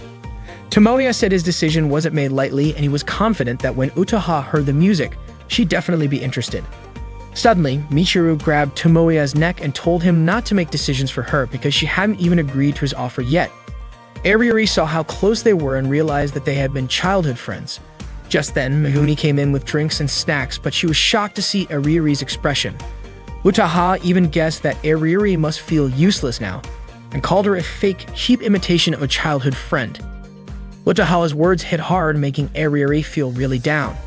Megumi tried to defend her, saying Utaha shouldn't be putting Eriri down when she was already in a bad place. Eriri felt helpless and defeated by the situation. Meanwhile, Tomoya begged Michiru to write some songs for their circle, including some idea programming and background music, and while working on it, she could collaborate with her band on the theme song. Utaha criticized Tomoya for the way he asked people for help, saying he was being rude. Michiru replied that she wasn't interested in Tomoya's offer. Tomoya then pointed out that Michiru had the talent to make great songs and he just wanted to make use of that talent. But Michiru responded that that's exactly why she joined a band, to express herself there. Tomoya was sure that Michiru was the only one who could handle the game's background music. Utaha asked him not to push it, saying that forcing someone who wasn't interested would only make things awkward for both sides. But Tomoya insisted that he didn't want anyone else, just Michiru. Just like how Utaha was the only one who could write the script and Eriri the only one who could handle the illustrations, Megumi was irreplaceable too. Michiru made it clear that she wasn't interested in anything related to the otaku world and told Tomoya to get out of that world and face reality. Tomoya was taken aback hearing the word reality from someone like Michiru, who had never really struggled. Utaha started to feel offended. She asked, what was wrong with being an otaku? Did Michiru think that she and Tomoya, who were both otaku, were bothering her? Michiru even went as far as calling Tomoya by his nickname Rinri-kun, which Utaha always used, saying it smelled like the stench of otaku. Utaha started getting frustrated but remained calm. She asked Michiru if she thought being an otaku was beneath her, just like a servant vomiting up otaku content every day. Did Michiru think otaku were a useless race in society, only burdening others? Michiru said that it didn't have to be like that, and she even asked if people like that actually exist. Utaha responded, telling Michiru not to misunderstand. She wanted to thank her for not looking down on otaku. There are people who dedicate themselves to anime, games, or light novels, the creators who work hard to entertain everyone, and the consumers who play a role in the otaku economy. These consumers enthusiastically support and buy the works that are marketed by these creators. These people sacrifice everything to achieve something. So Michiru, does she have the right to belittle something so noble? Tomoya was amazed by Utaha's explanation in defense of otaku. Utaha also pointed out that, as human beings, there is no difference between otaku and regular people. There's no barrier between creators and consumers. There are also fans who cheer on others but disappear when things get tough. She was frustrated with otaku who are weak like that, saying they should just disappear. Utaha then strangled Tomoya's neck. Michiru said it wasn't about who was good or bad, but rather about cultural differences. She could never get along with Otaku. Tomoya asked if that meant Michiru didn't get along with him. Michiru responded that for her, Tomoya wasn't an otaku, he was Tomo. Ever since they were kids, Michiru always excelled at everything, and she often treated Tomoya like a servant. But whenever things got tough, Tomoya would always become the cool, dependable guy. Tomoya thought that bringing up the past was pointless. Eriri, however, was interested in hearing more about their past. Michiru said they once climbed the mountain behind her grandfather's house.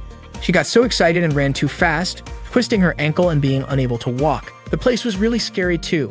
The forest was dark, and the sound of crows could be heard everywhere, which made her feel terrified. Tomoya came to find her, his hands, feet, and face scratched up from looking for her everywhere. Tomoya said he was also lost at the time, and by chance they ended up finding each other. After that, he carried Michiru down the mountain. As Michiru remembered this, she got irritated and immediately choked Tomoya, saying that it was the first and last time she would ever cry. Eriri suddenly joined in, attacking Tomoya, asking how old they were at that time and who was older between the two of them. Tomoya replied that Michiru and Eriri had already moved on to a different topic. Wataha and Megumi could only watch helplessly at the behavior of their friends. Michiru had just finished showering and reminded Tomoya to do the same. She asked what Tomoya was doing. It turned out that Tomoya was looking for something. When he turned around, he was shocked by the sexy sight in front of him. Michiru was wearing Tomoya's shirt. Tomoya asked why Michiru was wearing something even more revealing than usual. Michiru explained that all of her clothes were in the laundry. She then began playing her guitar, and Tomoya commented that he really wanted Michiru. Michiru asked if Tomoya wanted to be the first for her. She wasn't saying she wasn't interested, but she felt that being with Tomoya wouldn't be a problem. Living under the same roof with someone like him didn't seem to bother her. Michiru started unbuttoning her shirt, but Tomoya quickly apologized, saying he should have explained things more clearly. What he really wanted was her music. Michiru said that the misunderstanding wasn't her fault and went back to playing her guitar. Tomoya asked again if Michiru was sure she didn't want to help, saying that he wouldn't mind if she prioritized her band over his request. Michiru pointed out that Tomoya hadn't given up yet. Of course, Tomoya wasn't giving up because this was for his dream and for his friends who were helping him achieve that dream. Michiru also said that her band was her dream too, and she had valuable friends, but because of the band, they're now on the verge of breaking up. She apologized, saying that she probably didn't have the time to help Tomoya. Tomoya then asked if Michiru's father still hadn't approved of her band. She explained that they would agree if they met the conditions her father set, but those conditions were really tough. Tomoya asked what the conditions were and offered to help. Michiru's father had said that the band needed to find a real manager, as he was worried about them performing at live houses. Tomoya understood the concern since many rock bands get involved with drugs and casual sex. Michiru remarked that Tomoya had a negative view of rock music, but would get upset when people looked down on otaku. To her, that was hypocritical. Tomoya seemed to understand the situation, so he offered to become Michiru's band manager. He would find out what he could do and even reach out to his contacts in the entertainment industry. In return, Michiru would have to help him when he sorted out her issues. Michiru said that their band manager wouldn't have time to handle a game project. Tomoya said it was impossible for him to fully manage the band. Michiru replied that the band wouldn't accept a man they didn't know. Tomoya, however, told her not to drag him into her band problems since he was busy with his own circle. Michiru suggested that Tomoya should just accept her requests and quit working on the game. But Tomoya couldn't accept that because he had his own dream and his friends to consider. Michiru argued that Tomoya's friends weren't really interested in making the game. She had only drawn that conclusion from their conversation earlier. To her, Tomoya's circle was forced, and the only one truly interested in making the game was Tomoya himself. The girls in his circle had different reasons for joining, but Michiru didn't explain what those reasons were. Instead, she teased Tomoya, calling him a naughty dog and tapping his forehead. She explained that what made her band different from Tomoya's circle was that every member of her band was serious about reaching the same dream, which was why she was asking Tomoya for help in realizing hers. The next day after class, Tomoya noticed Megumi wasn't at her desk.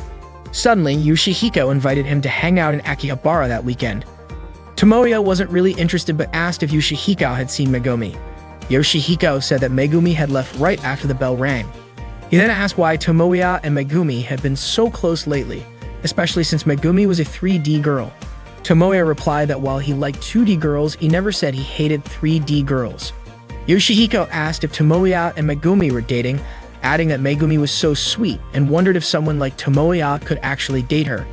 Tomoya realized that Megumi was starting to catch the interest of other guys, which meant she was showing signs of growth as a heroine. Yoshihiko teased Tomoya, saying he'd eventually realize how wasteful it was for a girl like Megumi to date someone like him. In his room, Tomoya noticed that there was only 1 week left for the timeline of his game project. He realized that now wasn't the time to be down, at least there had to be some progress in his part of the work. Megumi was at Ariri's house and she had even fallen asleep. Ariri woke her up and brought her a drink. Megumi apologized, saying she had wanted to learn but ended up falling asleep instead. Ariri understood because Megumi wasn't used to staying up late. Megumi mentioned that Mutaha had replied to her message, and it turned out that Mutaha was still awake at 3 a.m. Megumi wanted to change the background of her illustration to a sunset and asked Ariri how to do it. Ariri explained how to change the background. While still working on her own illustration, Ariri asked Megumi why she was doing this. Megumi said that her schedule was getting busier, but that wasn't what Ariri meant. Ariri clarified her question, asking why it had to be Megumi doing this project. Megumi was still unsure and didn't know the reason herself. She then asked Ariri about the expression that would suit the heroine in a particular scene. It turned out the scene was one where the protagonist was about to leave for another heroine. Megumi said the expression should be a strong one, since the character is a girl. Megumi and Ariri ended up falling asleep at the desk. The next morning, Megumi's phone rang, waking her up. It was Tomoya calling, and he apologized for calling so early, asking if she was still sleepy. Megumi said she wasn't used to staying up late. She then asked if Tomoya was still in bed. Tomoya was surprised that Megumi knew, but Megumi said it was just a coincidence. Megumi then asked if there had been any progress with the script. Tomoya replied that nothing had come to mind yet. He then asked if Megumi was upset or annoyed with him. Megumi said that Tomoya could be like that sometimes, but she was sure he would try to finish everything in the last minute. Tomoya wondered if Megumi really knew his habits or if she just trusted him and he himself didn't even know the answer. Tomoya then asked if it was just him who was obsessed with the game or if everyone was really serious about making it, or if they were just doing it because they felt obligated. He also asked if their circle felt forced. Megumi didn't immediately answer Tomoya's question. Instead, she asked if he was hungry. They both met at a cafe where Megumi showed Tomoya one of the scenes they were working on for the project. She had studied it from Tomoya's script book. Tomoya asked why Megumi was doing this when he never asked her to help him. Megumi felt happy that she had studied it. She knew Tomoya was stuck, so she decided to help out a little. Tomoya told her that she didn't have to force herself to help if she wasn't asked. However, Megumi didn't feel forced, nor did she feel obligated. She genuinely wanted to make this game. While she didn't have the skills to develop a game, she couldn't draw like Ariri, write stories like Utaha, or have the strength or courage like Tomoya. She still wanted to help her friends, even if just a little. She had also received help from Ariri and Utaha for this scene, and it was clear they weren't doing it out of obligation. While showing Tomoya a scene from the game project, Megumi said that the scene was about him fighting to become the heroine whose happiness would make others envious. Tomoya promised he would do that. Megumi then showed him another piece of dialogue from the game, which asked if Tomoya had ever experienced a thrilling love story, like when a relative visited them in the countryside and he twisted his ankle and his cousin carried him home while crying. When Megumi mentioned being close with her cousin, she admitted that she had actually experienced something similar. The main point was that Megumi understood the feeling of being attracted to a cousin since childhood and meeting and living together. Tomoya immediately apologized after hearing that dialogue. Megumi said she had forgotten to include some random dialogue in the scene during a practice, but Tomoya didn't believe her. He knew that the dialogue was intentionally shown to him. Tomoya then played the music that Michiru had recorded secretly the day before for Megumi. She liked it, and Tomoya explained that the music felt like it had an air of longing and nostalgia, almost like it belonged to an old-school game or anime, but in a really good way. Megumi admitted that for some reason the music was pleasant to listen to. She then asked if Michiru had no interest in the world of Otaku. Tomoya is now the manager of Michiru's band. He mentions that today, 6 bands are performing and their band will be the first to perform. Their band is called Icy Tail. The members of Icy Tail include Himiko Tokino, who plays guitar, Mizuhara Ichika, who plays bass, Morioka Ranko, who plays drums, and Michiru, who is both the vocalist and plays guitar. Upon hearing that they will be performing first, Tokino feels disappointed because they won't have time to warm up beforehand. Tomoya explains that this is Icy Tail's debut performance, so they're not yet well known, don't have a career history, and don't have fans. That's why they aren't listed on the tickets, advertisements, or websites. According to Ichika, this means no one is specifically coming to see them. That's why Tomoya wants to participate and help Icy Tail get their start. He asks the band members to believe in each other's abilities to reach the peak of their careers. Tomoya then asks if anyone still feels nervous. If so, it's not too late to back out. Michiru, however, is confident that they will definitely be recognized, build a career history, and gain many fans today. Tomoya encourages them before they perform, and before they change costumes, they all do a fist bump to boost their confidence. Tomoya reminds them that he has done everything he can for them, and once they change into their costumes, there's no going back. Everything is in their hands now, and they need to show the audience what they've got and make a legendary performance. Megumi and Utaha have plans to watch Icy Tail perform at Mogra. Megumi asks where Iriri is. Utaha explains that she teased Iriri earlier, which made her cry. Iriri then said she didn't want to join and went to Pyramid Cafe instead. Megumi, however, had hoped that Utaha and Iriri wouldn't act so selfishly. Utaha asks who's being selfish, pointing out that it was Megumi who casually decided Tomoya should be the manager of Michiru's band, and she even prioritized the band over their own circle. They even left for today's event without discussing it with anyone else. Megumi responds, saying that honestly, it was Tomoya who made that decision. But Utaha blames Megumi, knowing but not stopping him, even supporting him. Megumi explains that Tomoya has a plan, so they just need to trust him. Utaha comments that her inner voice is telling her that only Megumi understands Tomoya. Megumi doesn't quite understand what Utaha means by that, and Utaha apologizes for speaking carelessly and asks Megumi to forget what she just said. Megumi mutters to herself, wondering if Utaha will cause trouble, but Utaha hears her and assures her not to worry, as it's actually Iriri who will be the troublemaker. Utaha also comments that recently it seems like Iriri and Megumi have gotten very close. She warns Megumi that if she gets too close to Iriri, Utaha will make her life miserable. Megumi and Utaha go to pick up Iriri from Pyramid Cafe, telling her that the band performance is about to begin, but Iriri still refuses to come. Megumi asks her not to act like a baby, but Iriri insists she won't join. Utaha says it's pointless to force her now, since Iriri still believes she's Tomoya's childhood friend, the one who's known him the longest, the one who suffered the most, and the one who believes in him the strongest. But now, all of that is shattered with Michiru's presence. Iriri doesn't even know how to define her own identity anymore. She's so pitiful, like a soldier who's lost a battle. Megumi realized that Utaha had been teasing Iriri like that, and she didn't want them to fight, so she asked Utaha to trust Tomoya. Utaha then questioned what there was to trust about Tomoya. Iriri agreed with Utaha, thinking that this was really not funny. As they entered, they were greeted by the sight of Michiru, lying on top of Tomoya. Michiru was upset with Tomoya for humiliating her so badly. Seeing this, Utaha and Iriri both asked what there was to trust about Tomoya. Michiru wasn't happy with the costume that Tomoya had prepared for her. Tokino had already predicted that it would end up like this. Ichiko was more focused on the parts of Tomoya and Michiru's bodies that were touching. Tomoya laughed and said that now was the time to reveal the truth behind this band. When Michiru first met the band members, the songs they played, including the ones they played after Michiru joined, were covers of anime songs. Before Michiru joined, they were a band that liked to cover anime songs, which was one of the otaku activities. Tomoya said the song Michiru was playing was a new pop chart topper, but it turned out to be a trap because Michiru wasn't interested in anime songs. Michiru didn't even realize that every song she played was an anime song. Because of this, Michiru herself unknowingly created a melody from an anime song, and without her knowledge, her own mind had been manipulated by the band. Megumi remarked that Tomoya had been listening to it over and over, yet he didn't realize it. Tomoya said that he didn't notice because he only listened to anime music. He called it a clever trick, and Michiru's three friends laughed.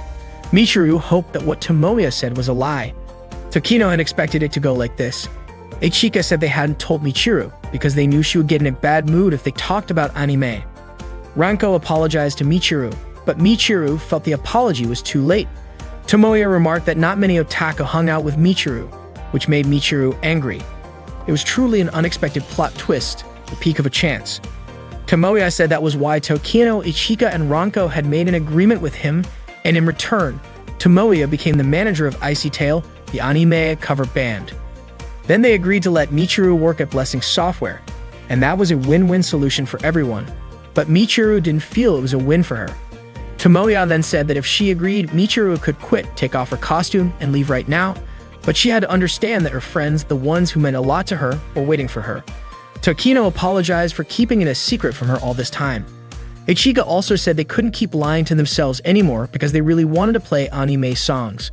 Tokino, Ichika, and Ranko even begged Michiru to stay in the band. Ariuri felt forced by this unfair solution, unlike Utaha, who was more focused on how cool the position of Michiru and Tomoya was. Michiru said she wasn't an otaku, but Tomoya told her she didn't need to be one, she just needed to sing for them. Michiru wasn't sure if someone like her could sing in front of an otaku audience. Tomoya reassured her, saying that one day Michiru would grow into an otaku. Michiru admitted that anime songs were really good, so she still had a sense of appreciation for them. That was why Tomoya believed the audience would like her and her songs would resonate with the otaku. Tomoya then invited Michiru to be happy with them. His words, of course, sounded ambiguous and everyone who heard it trembled. Isitale was ready to perform in front of the audience. At first, Michiru felt a bit nervous, but she tried to stay confident and Isitale successfully performed their first song. The audience loved it. The cheers from the crowd made Michiru even more confident. Isitale went on to perform their second song, which was written by Michiru herself, titled Cherish You. Michiru thanked the audience and they really loved her song. Tomoya was proud of Isitale's performance and he gave them a fist bump from afar. Michiru returned the gesture, shouting Aishiteru, which means I love you. After that, Ariuri and Utaha kicked Tomoya. Tomoya explained that the Aishiteru she said was actually the name of the band Isitale pronounced in Japanese. Tomoya asked Michiru how her first concert went. Michiru felt excited. She never expected the audience to like her performance so much, and it was truly amazing. Tomoya pointed out that these fans came to watch the concert regardless of the genre, and they were all incredible, but also a little disgusting. Michiru didn't appreciate Tomoya calling them disgusting, especially since they were her fans. Tomoya had managed to make Michiru's dream come true, something Michiru never even imagined.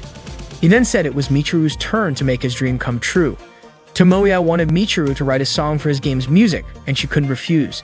Today, Tomoya had heard the cheers of the otaku, and from now on, Michiru's music would make them shed tears.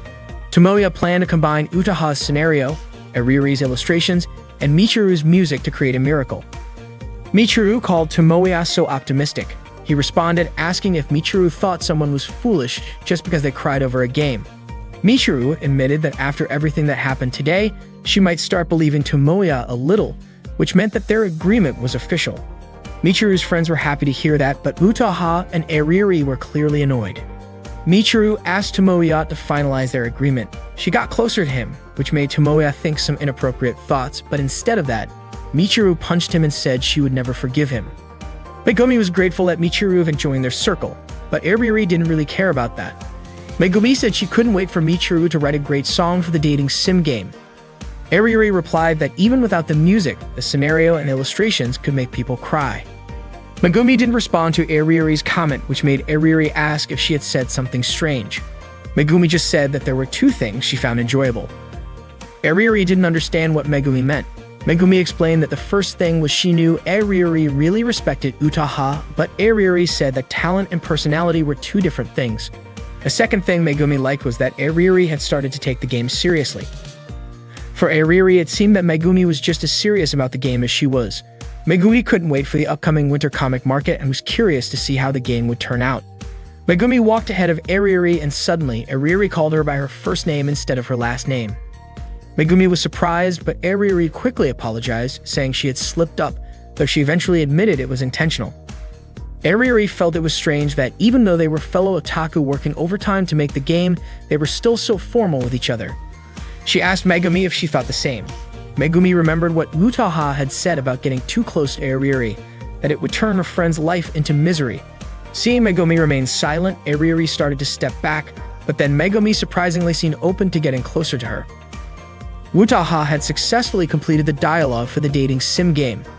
The game starts with Seiji returning to this world, this time again, but will he be able to change everything? Will he be able to save everyone? Suddenly, the wind blew from the top of the hill and Seiji closed his eyes, staring into the direction of the wind. Then, as if by magic, a hat was blown by the wind and landed right in front of him. His body suddenly moved on its own, and before he realized it, he was running up the hill. In an instant, Meguri was running down the hill. Seiji asked Meguri to stop running because they were on a hill. Less than 3 seconds later, halfway down the hill, they embraced each other. They met again after several hours after decades had passed. Meguri then asked whether she should call him Seiji or Oni-sama, older brother. Seiji replied that it was up to her, whether Meguri or Ruri. Finally, they had finished the initial part of their game project. Eriri didn't see any bugs and Utaha didn't notice any typos or mistakes in the writing. Their dating sim game was truly a perfect success. They all smiled with satisfaction after completing the project. Tomoya thanked everyone and said that their game route was now finished. Utaha said that she needed to start writing the next route. Eriri also mentioned there were still 30 more keyframes, 12 backgrounds, and some static poses to do. Utaha, feeling exhausted, chose to take a short nap. Meanwhile, Eriri continued working and cheered everyone on. Michiru even promised to sing to keep their spirits up. Whether they liked it or not, the winter comic market was only 2 months away.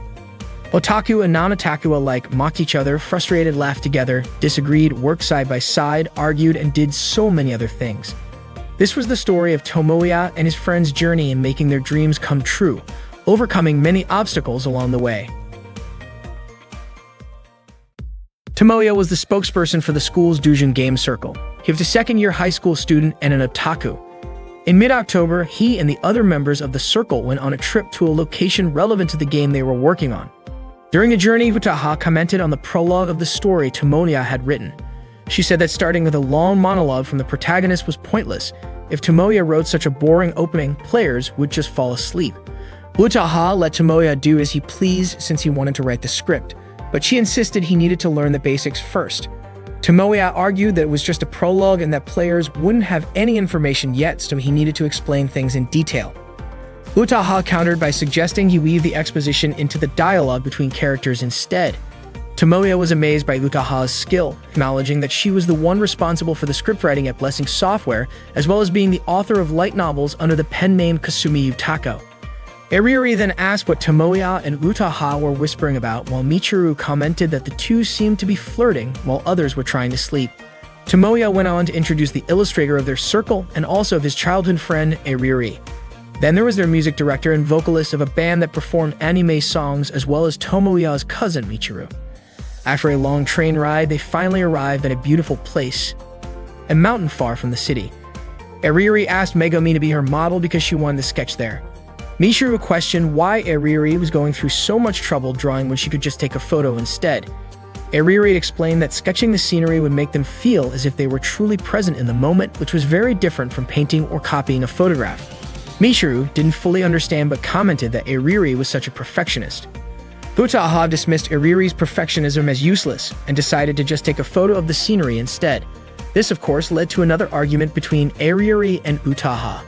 Tomoya then noted that the names and backgrounds of the characters had already been naturally introduced through their conversations, which was the storytelling method Utaha had talked about earlier. Eriri then instructed Megumi to express emotion for her drawing. She asked Megumi to act as if she were stopping the protagonist from heading into the final battle, but was unable to stop him because he was fighting for world peace. It had to be a mix of love and duty, with an expression of resignation, a slight sad smile, or perhaps tears welling up in her eyes. Megumi, however, was completely baffled. She told Eriri that she couldn't possibly give such a complicated direction to a beginner model. Eriri was frustrated. Megumi was supposed to be the heroine, yet she couldn't even give an expression of someone who had just been left by a lover, struggling to stay strong while drowning in sadness. Megumi responded, saying that the main heroine usually wouldn't end up like that. Eriri didn't deny it, but insisted that Megumi follow her direction. Eriri asked Megumi to imagine having a childhood friend for the past 10 years, someone she had been close with since they were kids. Despite their fights and separations, Megumi had to steal her heart to stay by his side forever. But then suddenly, he was taken away by some wretched woman, flaunting their affection in front of her while belittling her. Even so, she had to support him, forcing herself to smile despite the pain tearing at her heart. After saying all that, Eriri burst into tears. Megumi sighed and said that Eriri really shouldn't be bringing up her own past. Once she was done crying, Eriri looked around for Tomoya. Megumi informed her that Tomoya had gone off with Utaha. Eriri shouted in shock. Tomoya and Utaha were walking through the forest. Tomoya noted that the bushes there didn't seem suitable as a background for their game. He asked Utaha if there was a better location ahead, but Utaha said this place was already perfect. She had just envisioned the scene in her head. She then asked Tomoya to help her, as she was planning out a situation. Tomoya agreed but admitted he had no idea what she wanted him to do. Suddenly, Utaha leaned in close to Tomoya and said that before the final battle, the heroine would be unable to hold back her feelings for the protagonist. She would take him into the bushes and try to unleash her passion. Tomoya immediately dismissed it as something straight out of a generic game. Utaha countered that it all depended on how they presented it, maybe teasing the audience with soft gas or transitioning suddenly to a sunrise with birds chirping. Tomoya joked that if anyone actually spent the night here, they might not make it out alive. Utaha insisted that if Tomoya wanted to finish the game, he had to help her with this scenario. Tomoya argued that it was unfair to dump the responsibility onto him. Utaha continued acting out the scene, pressing herself against him as she described how the heroine would gently embrace the protagonist, who would be unable to resist her and freeze in place. As she kept moving closer, she added that the protagonist would then tenderly stroke the heroine's hair. Tomoya, stunned, remained silent, prompting Utaha to ask why he wasn't playing along with the script. Tomoya said it was an impossible request. Utaha sighed and released him, deciding to skip straight to the climax. In this part of the script, the protagonist would hold the heroine's shoulders, look into her eyes, and confess that he had always loved her. Suddenly, they heard Eriri shouting Utaha's name. She was running towards them at full speed but tripped and tumbled down. Utaha rushed over and asked if she was okay. Eriri blamed everything on Utaha. Utaha simply replied that she was only trying to work on their game scenario. While they argued, Michiru took the opportunity to drag Tomoya away from the scene. Eriri then turned her anger toward Tomoya, accusing him of falling for Utaha's feminine wiles. That was when they realized Tomoya was no longer there. Michiru had taken Tomoya to an incredible location, a breathtakingly beautiful lake. She invited him to swim with her. Michiru then suggested they set the game's climax in this very spot. Overflowing with inspiration, she hugged Tomoya tightly, making him uncomfortable. He asked her to let go, but she eagerly ran into the lake, splashing around and saying the water was cold yet refreshing. Tomoya, still annoyed, pointed out that Michiru had kidnapped him without even apologizing. Michiru simply wanted to show him this amazing place as quickly as possible. Tomoya told her she should consider his feelings. He was sure Michiru always did whatever she wanted without thinking. In response, Michiru splashed water at him, saying he needed to experience the lake's refreshing sensation. Tomoya, irritated, told her to stop and reflect on what she had done. But instead of apologizing, Michiru took it as a challenge and splashed even more water at him. Tomoya approached her, demanding that she stop, but Michiru suddenly grabbed him and threw him into the lake, sending them both plunging into the water. Michiru ended up on top of him, their faces close together in what looked like a romantic scene. Out of nowhere, Megumi's voice interrupted them, saying that the others were discussing their lodging plans. Michiru and Tomoya froze, realizing Megumi had been standing there. She casually asked if she was interrupting something. Tomoya wished she would say something else, but Michiru just chuckled and commented that Megumi's stealth mode was always effective. That night, everyone was at the inn. Eriri and Utaha were having a ping-pong match. Eriri was confident that this time she could finally defeat Utaha, but according to Utaha, Eriri had no chance of winning. As the game began, they both put in all their effort to win the match. Meanwhile, Michiru was up against Tomoya. She easily defeated him with a score of 11-3. Michiru was thrilled to have beaten Tomoya, while he was confused because he had been sure he could win. Michiru reminded him that he shouldn't underestimate a girl who once crushed the captain of the ping-pong club during a tournament. Tomoya sighed, calling Michiru a girl with many useless talents. Megumi then asked Tomoya when the match between Eriri and Utaha would end, as they had been playing non-stop without anyone stopping them. Tomoya simply told her to let them be. That night, they all returned to their rooms. Tomoya reminded everyone not to stay up too late since they had to wake up early the next morning. Michiru playfully suggested that Tomoya should sneak into the girls' room later, but Eriri immediately threatened to kill him if he dared to peek. Utaha added that Tomoya wouldn't have the guts to sneak into a girl's room anyway. Tomoya sarcastically thanked her for her low opinion of him, but in truth he had plenty of work to do. Utaha teased him, assuming he would spend the night reminiscing about the day's events, only to do so alone. Tomoya clarified that he simply needed to pick out images and materials for their project. That night, Tomoya fell asleep at his desk while working. Suddenly, 3 girls came in to execute him. When he woke up, he was shocked to see Megumi standing in front of him. He immediately asked what had happened to him, and Megumi admitted that she had tried to stop them. Eriri, Michiru, and Utaha had tied Tomoya up and sat around him. He asked them what had possessed them to do this. Sure, they were always mean to him, but he never expected them to go this far. Michiru told him he should reconsider his actions, while Utaha accused him of being the real villain for the way he treated them. Eriri even called him stupid and cruel. Noticing several bottles lying around, Tomoya turned to Megumi and asked what exactly had happened. Megumi explained that Iriri's father had brought back a bunch of souvenirs from England, and since they were piling up at her house, she decided to bring them along.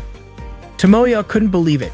Just as he was about to protest, Utaha pinched his cheek and told him to be quiet. That night, they were determined to make him confess his true plans for their circle. They accused him of always talking about his dream of creating the greatest game ever while sweet-talking each of them into joining his project. Tomoya argued that he involved them because he was a smart creator who just happened to have an all-female team. Utaha pointed out that Tomoya constantly pushed them to their limits but refused to acknowledge their feelings. Michiru agreed, saying that's just how Tomoya was. Iriri, still crying, called Tomoya cruel, but to Tomoya, the real cruelty was their one-sided judgment of him. He admitted that he felt guilty for dragging them into the project and making such unreasonable demands. If they weren't happy, he wouldn't blame them for quitting. However, he believed that even if it was tough, little by little, they were making their dream come true. And that was the reason they were all there, to create the best game together. He had no other intentions besides that. Unfortunately, while Tomoya was pouring his heart out, the three girls were too caught up in their own antics. Michiru held Tomoya down while Utaha mercilessly tickled him. The torture was unbearable, and Tomoya could do nothing but scream at the top of his lungs. At 3 in the morning, Megumi helped Tomoya and freed him from his restraints. The two of them stepped out of the room for a walk. Tomoya thanked her, grateful that he was finally able to escape from that room. He then asked why Megumi hadn't helped him from the start. Megumi simply said that she didn't want to get involved in something like that. Tomoya sighed and questioned why Megumi was always so reactive, saying that's why she always seemed unremarkable, unnoticed, and ignored by those around her. Megumi replied that she just didn't want to interrupt and say something rude to the other girls like Tomoya did. Tomoya reminded her that she was the heroine of the game they were making.